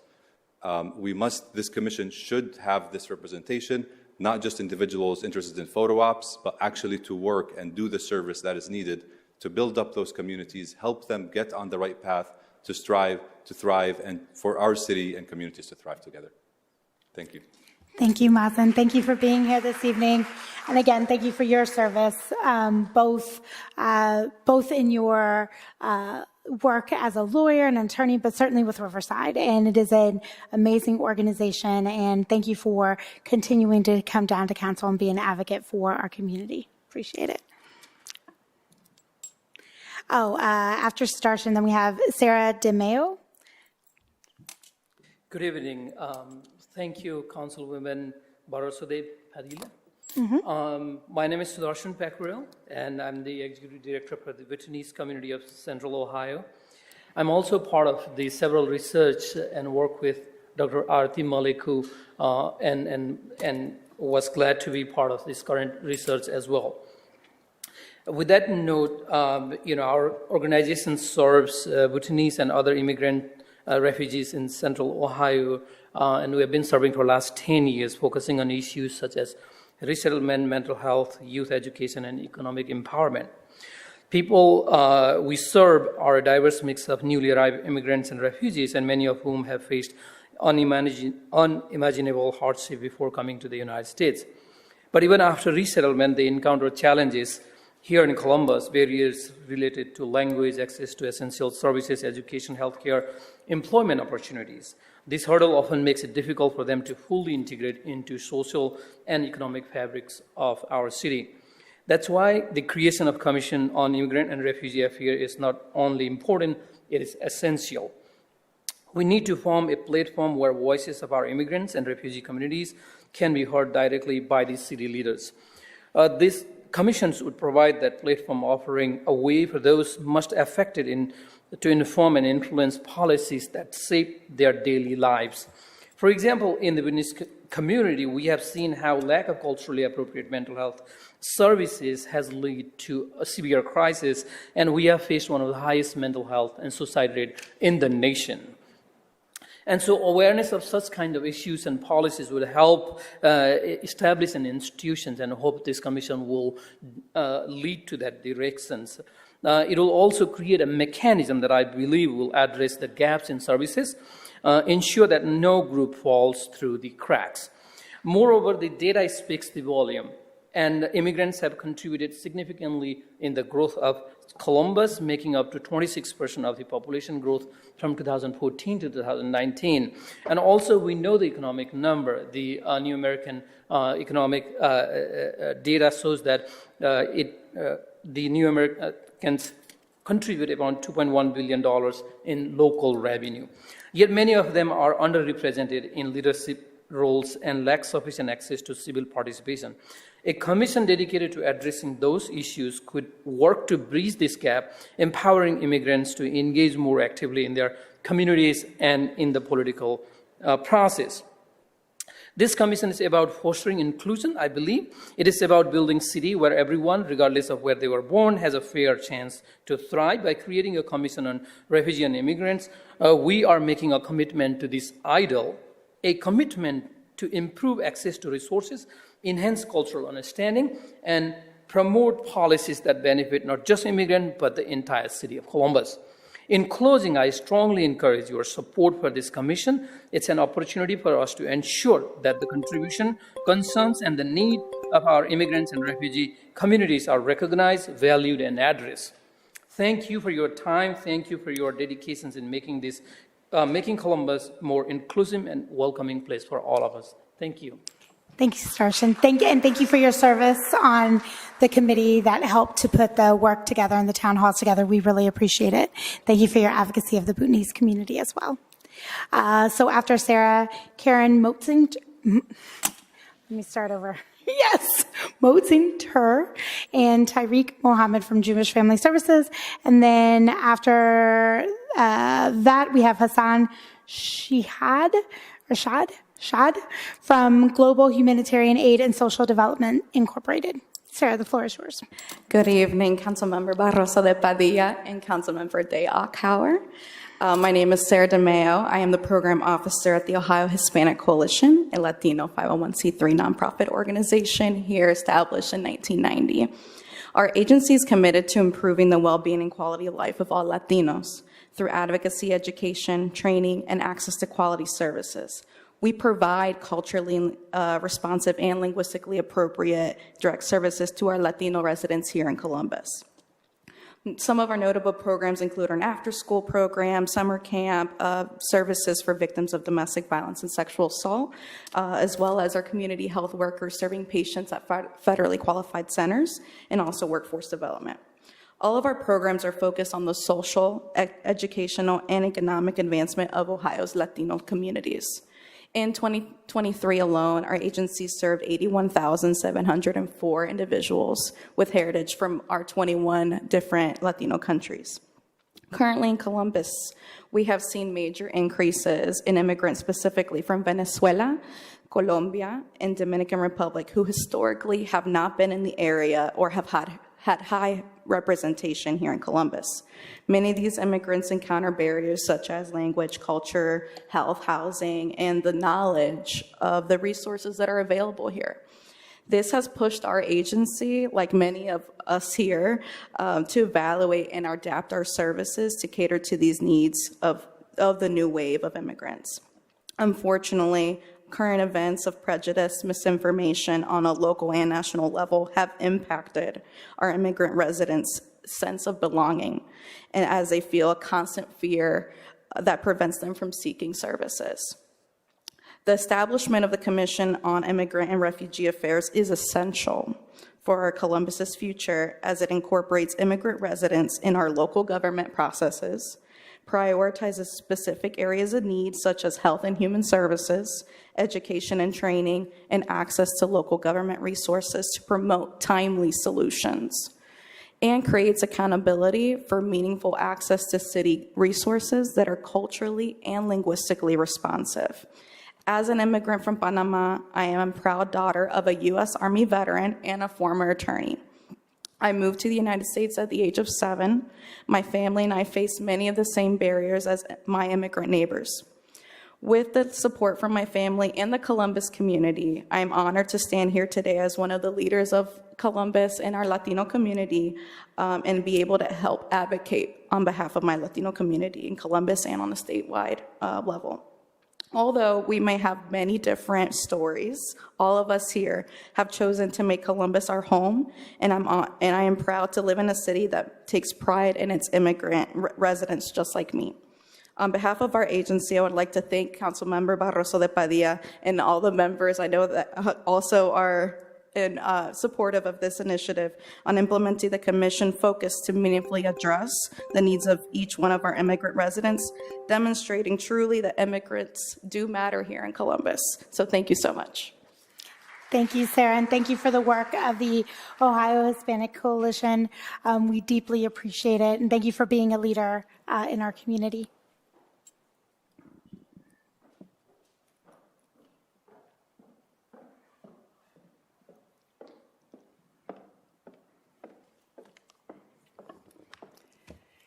Hello, I'm Karen Mosenter I'm the CEO of Jewish Family Services, and with me is Tariq Muhammad, who leads our refugee services. And we are here because Jewish Family Services this is part of our DNA, helping immigrants and refugees integrate and foster a sense of belonging and community here in Central Ohio. We've been doing it for 116 years, since 1908. That commitment is reflected in our staff. We have a staff of 65, and they come from 19 different countries and speak more than a couple dozen different languages and dialects. Our staff alone could populate this commission, along with a lot of wonderful organizations here. Our commitment to immigrants and refugees is also reflected in our work. We were founded in 1908 to serve European immigrants and refugees who were fleeing persecution. And we're still serving 150 Holocaust survivors who are living in Central Ohio. But we're also now serving immigrants and refugees from all over the world. In the last 18 months, we resettled 371 individuals who were seeking refuge here in Central Ohio and came from 16 different countries. Ukraine, Burma, Sudan, so many places. And we're serving many more immigrants and refugees through in our other program areas from even more countries. As Dr. Hassan said, immigrants and refugees in Columbus are not a monolith. They are the number of people and places and different cultures and languages that are reflected in our community is growing. The complexity is growing, and I think that's a real opportunity and a reason to have this commission to address that growing complexity and make sure all those voices are heard. Our our city is addressing so many critical issues right now: housing, transportation, education. And this commission is a way to ensure that our city is meeting the needs of our newest residents in addressing those critical issues, because those needs are not the same across all different groups. And the other area that is critical to address the needs of immigrants and refugees is in employment. At Jewish Family Services, over the last 5 years, we helped 1,700 immigrants and refugees get jobs and earning wages that in 1 year alone will produce $60 million in wages earned, just on those initial wages. As we heard before from the study, the economic impact of immigrants and refugees in our community is dramatic. So if our community is to continue to grow and thrive, it makes sense to have this commission really taking a look at the economic impact of immigrants and refugees, who are truly the lifeblood of our community and our economy. Just want to add to what Karen added. Refugees and immigrants come with empty hands but not empty heads. When we come to this country, when we come to this city, the impossible is possible. And with this commission and with this creation, we appreciate you and we hear you. And as Dr. Saleshi said, now we belong. So thank you from Jewish Family Services. Thank you from me. Thank you for having us. Tyreek and Karen, thank you so much. And I think you said it best when you said it is in your DNA. I mean, if folks don't know about the incredible work that Jewish Family Services is doing, especially in this area for the community, you are correct. They could completely be this commission. So thank you for being here today. And thank you for sharing those statistics with folks, because I think sometimes when reason doesn't help, data does. And I think that is helpful for when we talk about the case for immigrants and refugees in our community and what they give back. I mean, you shared what that data means and what it means to our community. And when we talk about losing something, that is something that we can't lose. Right? In the talk of what some gain and some lose, we all lose if we lost those critical investments that immigrants make to our economy and that they make to our community. So thank you. So Hassan, oh, perfect. And then after Hassan, we have Omar Ali from the Ohio Immigrant Center.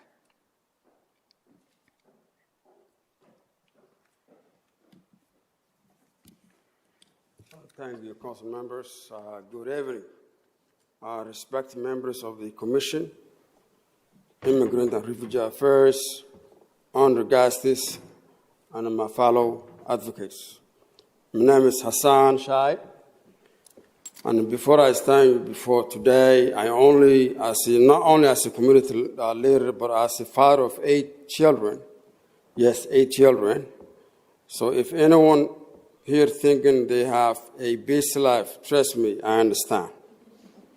My journey, like so many others, is a testimony to the strength and determination of immigrants in Columbus, Ohio. My personal journey. My story began in Somalia, where I tended a camels and worked as a farm boy. I came to USA because of the Civil War that disrupted my childhood education. And instead of going to school, I work as support my family. Today, I'm proud to be president and CEO of Global Humanitarian Aid and Social Development, a nonprofit organization that serves Central Ohio, and I'm very proud. Getting here was not easy. When I arrived in Columbus in late 2000, I couldn't speak English and even do not able to write my own name. However, thanks to the Welcome Center and my determination, graduated from Lyndon McKinley High School in 2004 with 3.5 GPA and a scholarship. That is experience given me a deep love for this community and engine my passion for serving others. Our organization mission is the President of Global Humanitarian Aid and Social Development. I work to ensure immigrants and refugees have access to same opportunities that transform my life. Our mission is to empower underserved communities through the youth workforce development, housing recovery, after-school programs, especially for middle school students. I want to thank you, the City Council members and Mayor Andrew, for their unwavering support for our immigrants and refugee communities here in Columbus, Ohio. I also want to extend gratitude to the Governor of Ohio, Mike DeWayne, for creating a welcome environment for all Ohio residents. Importance of this commission. This Commission on Immigrant and Refugee Affairs play a critical role, giving voice those who may have other to unheard or serve as a bridge between our communities and the city, ensuring that the policies reflecting diversity of our population. In my conclusion, together we ensure every immigrant and refugee in Columbus, Ohio has the opportunity to contribute and benefit from the growth of this great city. Thank you for your time and your commitment to supporting our community. God bless the United States of America. Thank you. Thank you so much for being here, and thank you for sharing your story. Omar Ali, and then Michael Greenman is after Omar.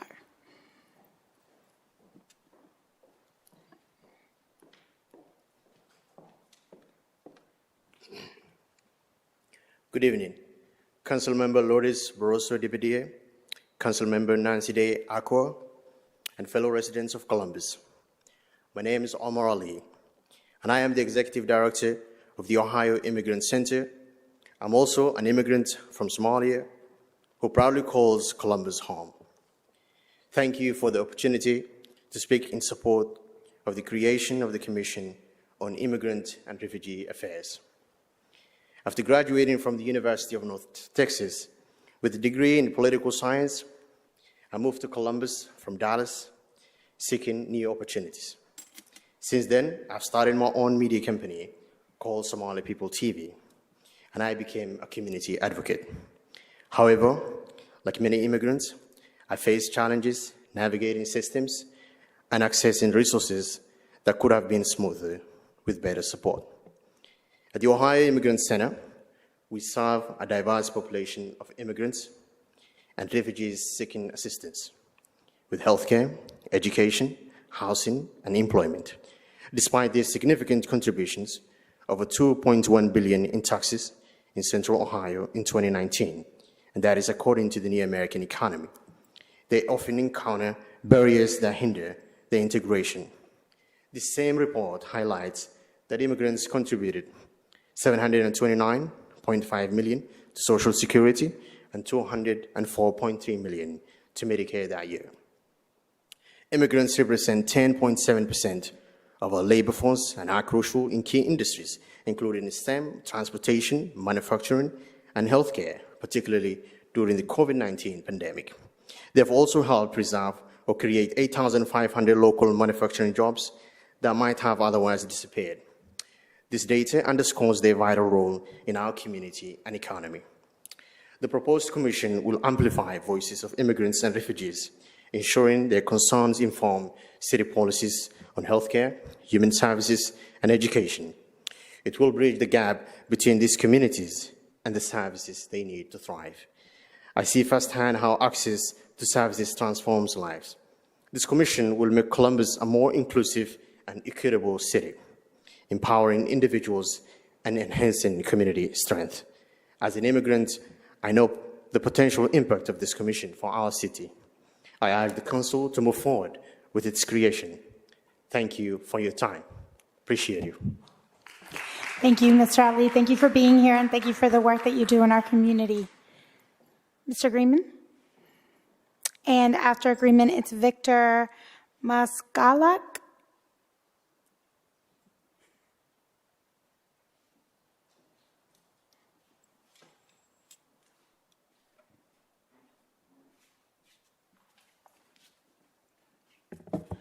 Thank you, Councilwoman Barrosa de Padilla. My name is Michael Greenman, a resident of Westerwood Community in Columbus. I have lived in Central Ohio for 25 years, but in my 81 years, I have lived in 10 different countries and traveled the world on business or in the military. I speak 7 languages, and I consider myself an American planetary citizen qualified to speak about a commission on immigrants and refugee affairs.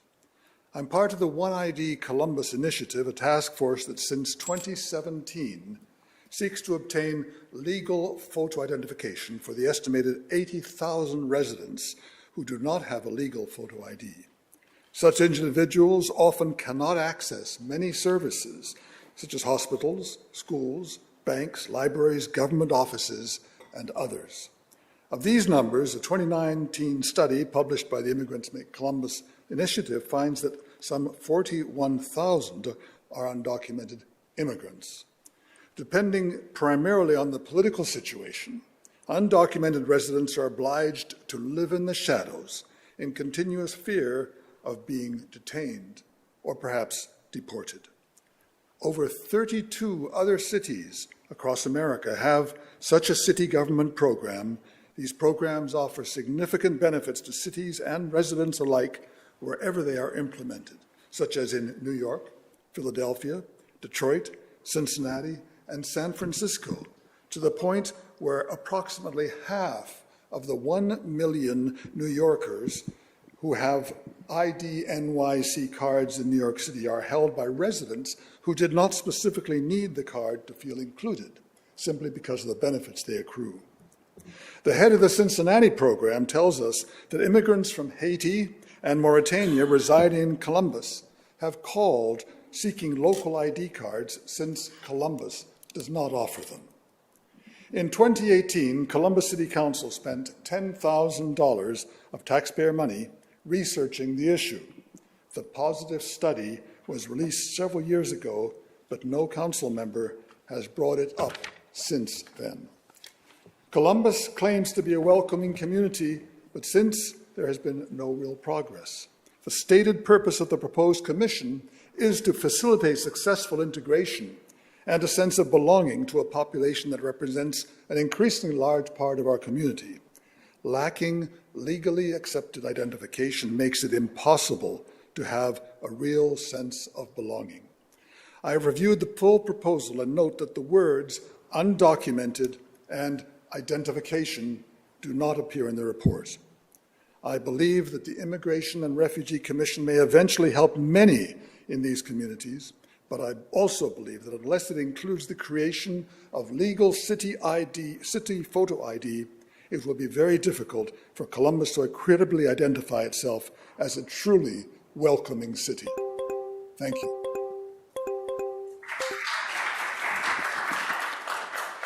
Thank you, Mr. Greenman. And so folks know, we've had continuing conversations with One ID, and we will continue to have those conversations. I think, it took us 3 years to get to here, and that's with me in this seat. I would say that there were probably many more movements to try to get to this place. So these conversations will continue for us to explore how we can ensure that all of our residents, again, that we're closing those gaps for folks. And that's a continued conversation. I want to thank you all for your advocacy and continuing to move the ball forward and continuing the work that we've started long ago. So thank you. Gracias a ti. Victor, and then after Victor, we have Abdul Shohamid. And our final speaker of the evening after Abdul will be Anissa Liban. Y'all, it is a long night. Good evening. Good evening. I would like to thank Nancy the Archer for the invite for this hearing. We are here to support this commission. And my name is Victor Moskaliuk. I'm an associate pastor at the Grace Evangelical Church and the founder and CEO of the Gift of Grace Aid, a charitable organization based here in Columbus, Ohio. It is a privilege to address you today on an urgent matter of supporting refugees and immigration in our community. The ongoing crisis in Ukraine compelled us to establish the Gift of Grace Aid, an organization dedicated to helping people in crisis. In just 2.5 years, we have provided assistance to over 1 million individuals worldwide, including more than 1,500 refugees right here in Columbus from Ukraine. Many of those individuals have arrived with a little more than clothes on their back, having escaped unimaginable circumstances. As new refugees continue to arrive, the demand for our services grows ever more pressing. Since 2002, our focus has been on helping refugees resettle in Columbus. We offer a wide range of support, from assisting with work authorization and legal documentation for them, to providing essential supplies such as food, hygiene products, clothing, furniture, and appliances. We also help individuals obtain driver licenses, secure employment, and find housing. However, our work is powered entirely by the volunteers, and we are reaching a critical juncture right now. The demand is overwhelming, and we cannot sustain this effort without additional support. Therefore, we are appealing to the City of Columbus for assistance, whether it comes to a form of direct aid or by connecting us with other resources. Most of the Ukrainian refugees we assist are located on the northwest side of Columbus. To better support the refugees in Columbus, we see a vital need for centralized facilities throughout the city. Those facilities would provide comprehensive services, including documentation assistance, housing support, essential supplies, ESL classes, and employment services. Each facility would require office space and a warehouse to store humanitarian aid efficiently.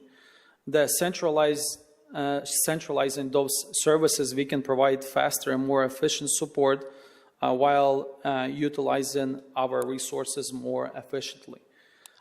We are deeply committed to helping the refugees who come to Columbus, understanding that their success will not only benefit them, but also enrich our community and help our local economy. Together, we can ensure that Columbus becomes a model for other cities in how to efficiently support refugees and immigrants. Thank you for your time. May God help us all, and may God bless United States of America. Thank you. Thank you. Thank you for being here this evening. Thank you, Councilmember. We will, obviously you have a good relationship. We'll continue to have conversations about how we can support you. But I think that this just illustrates again, I think, why we need to be more proximate to community and why this commission is so important, so that we understand and are connected to every different part of the communities that across the diaspora, so that we understand what the needs are. So thank you.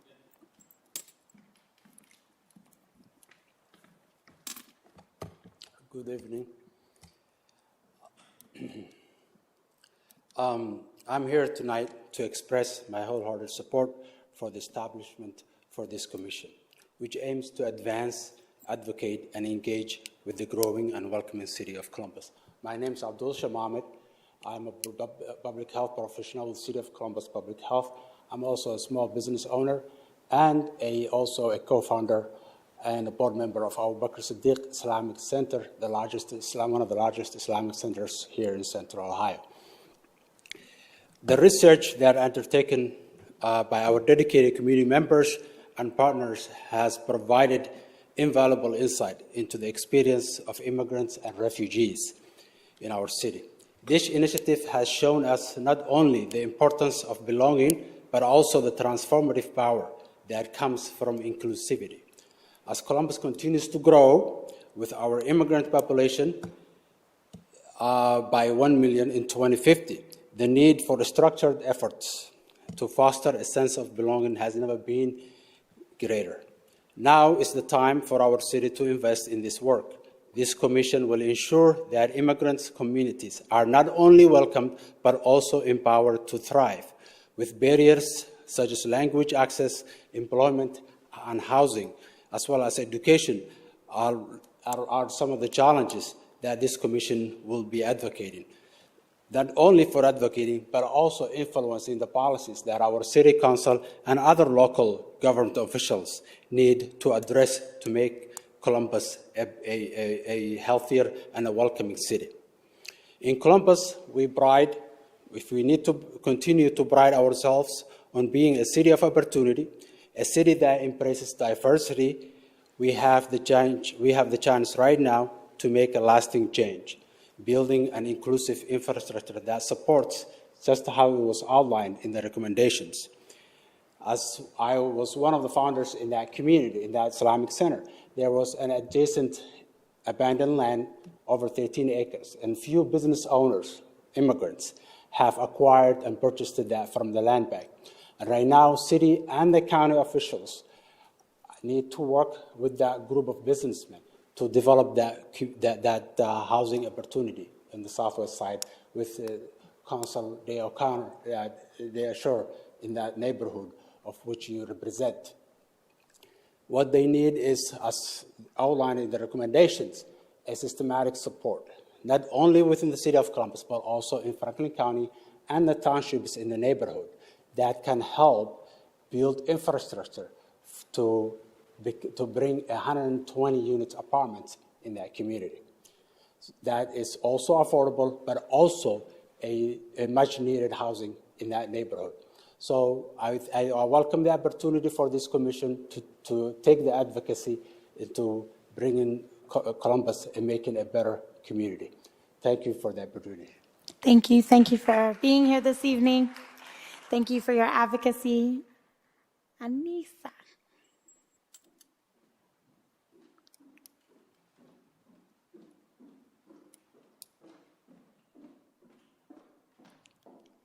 Welcome back home. Welcome back to council.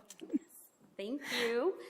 Good evening. I really appreciate both of you being here so late into the evening.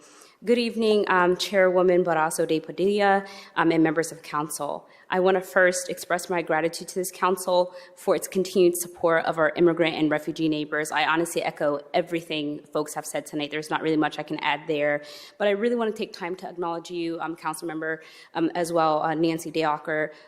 During your short time here on council, I've seen the visibility and just your presence in the African community, specifically the Somali community, and so I would be remiss to be here on behalf of Somali Community Link and not recognize that, since we're talking about our greater immigrant community, so thank you.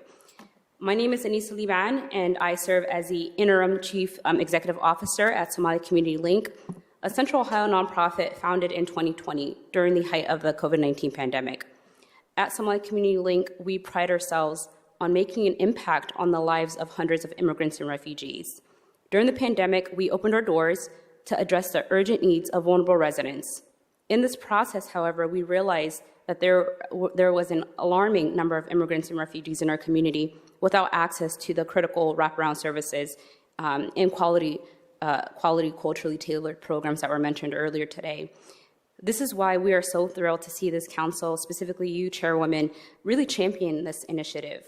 As our community continues to grow, we believe at Somali Community Link that we must engage our immigrants and refugees and also encourage them to be at the forefront of this commission's work. We can't address the barriers faced by our most vulnerable populations without capturing all of our voices, and I believe that was mentioned earlier as well. We also can't serve them without accurate data. One of the biggest challenges, which certainly isn't unique only to our agency, is truly the lack of information on African and other Black immigrant communities. Across the state of Ohio, many agencies, from the county to the state's new African Immigrants Commission, rely heavily on data that can provide a glimpse at who our neighbors are, what their struggles are, what their aspirations are, what their contributions are. The list goes on.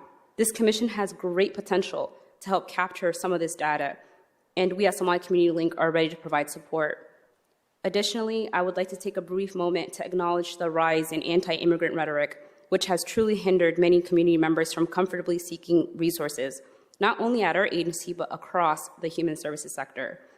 Black and brown immigrants in particular continue to contribute to our local economy through strides in workforce development initiatives, and other efforts, but yet remained underserved in many aspects. Somali Community Link expresses a strong support for the creation of a commission on immigrant and refugee affairs and urges this council to welcome partnership with agencies such as ours, who can provide a unique service and guidance to this commission.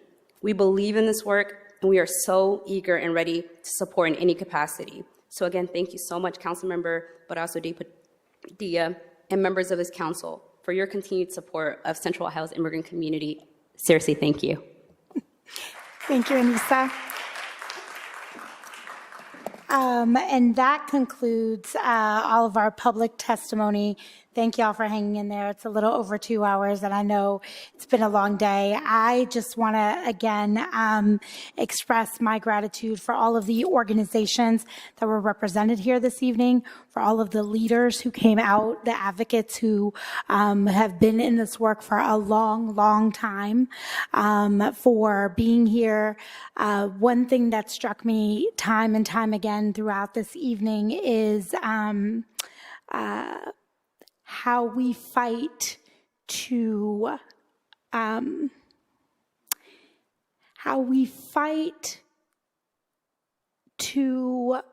show people that we deserve to be here, that our communities deserve to be here. And I will end as I started, that America was founded by immigrants. America was founded because it was a safe haven for people who were seeking freedom and people who were seeking justice. And even if the original founders of our Constitution didn't imagine that America would look the way that it does now, and quite frankly, didn't write all of us into the Constitution, and that certainly if you are a female, we are still fighting for ratification of equal rights to that Constitution, what we do understand is the promise of America, and that we can reshape what it means, and that we can mold what it means for the America of today and the America of tomorrow. And that goes countrywide, but we feel it right here at the heart of this country, which is in our communities, in our neighborhoods, and in our people. And so, again, Columbus is a welcoming place. Columbus is a place for everyone. Columbus is a place that will stay true to its roots, and that will stay true to the strength of all of us lies in the strength of our people, and ensuring that we're closing gaps for everyone, ensuring that the promise that brought people here, whether you arrived yesterday or decades ago, whether it was your ancestors who landed here, that the promise of America rings true, that the prosperity that brought you here, for all of the sacrifices that you, your family, and your ancestors made, that it was worth it. And that is the job of this council. That is the job of the people who work in this building every day. That is the work before us. And for so many of you, that is the work that you've chosen to take on, right? And whether that is through the organizations that you have, or whether that is through your life experiences, but that none of us should have to justify why we are here. We should all be welcoming of everyone who is here and the gifts that they have to bring, and understand that they make us all better, and they make us all stronger, and they make the city a place where people want to be. So the work that we have before us now is that we will take all of the feedback that we heard tonight from residents, and we will share with folks when we will bring this before council, so that council can then codify it into our code. And then our hope is that, in terms of a timeline, that we would have a seated commission by the start of 2025, and that from there the work of the commission would really begin. So stay tuned, and we will share more when this will come before council, and then what the timeline looks like after that. But thank you all again for being here. And the last most important thing is that everyone should vote this coming November.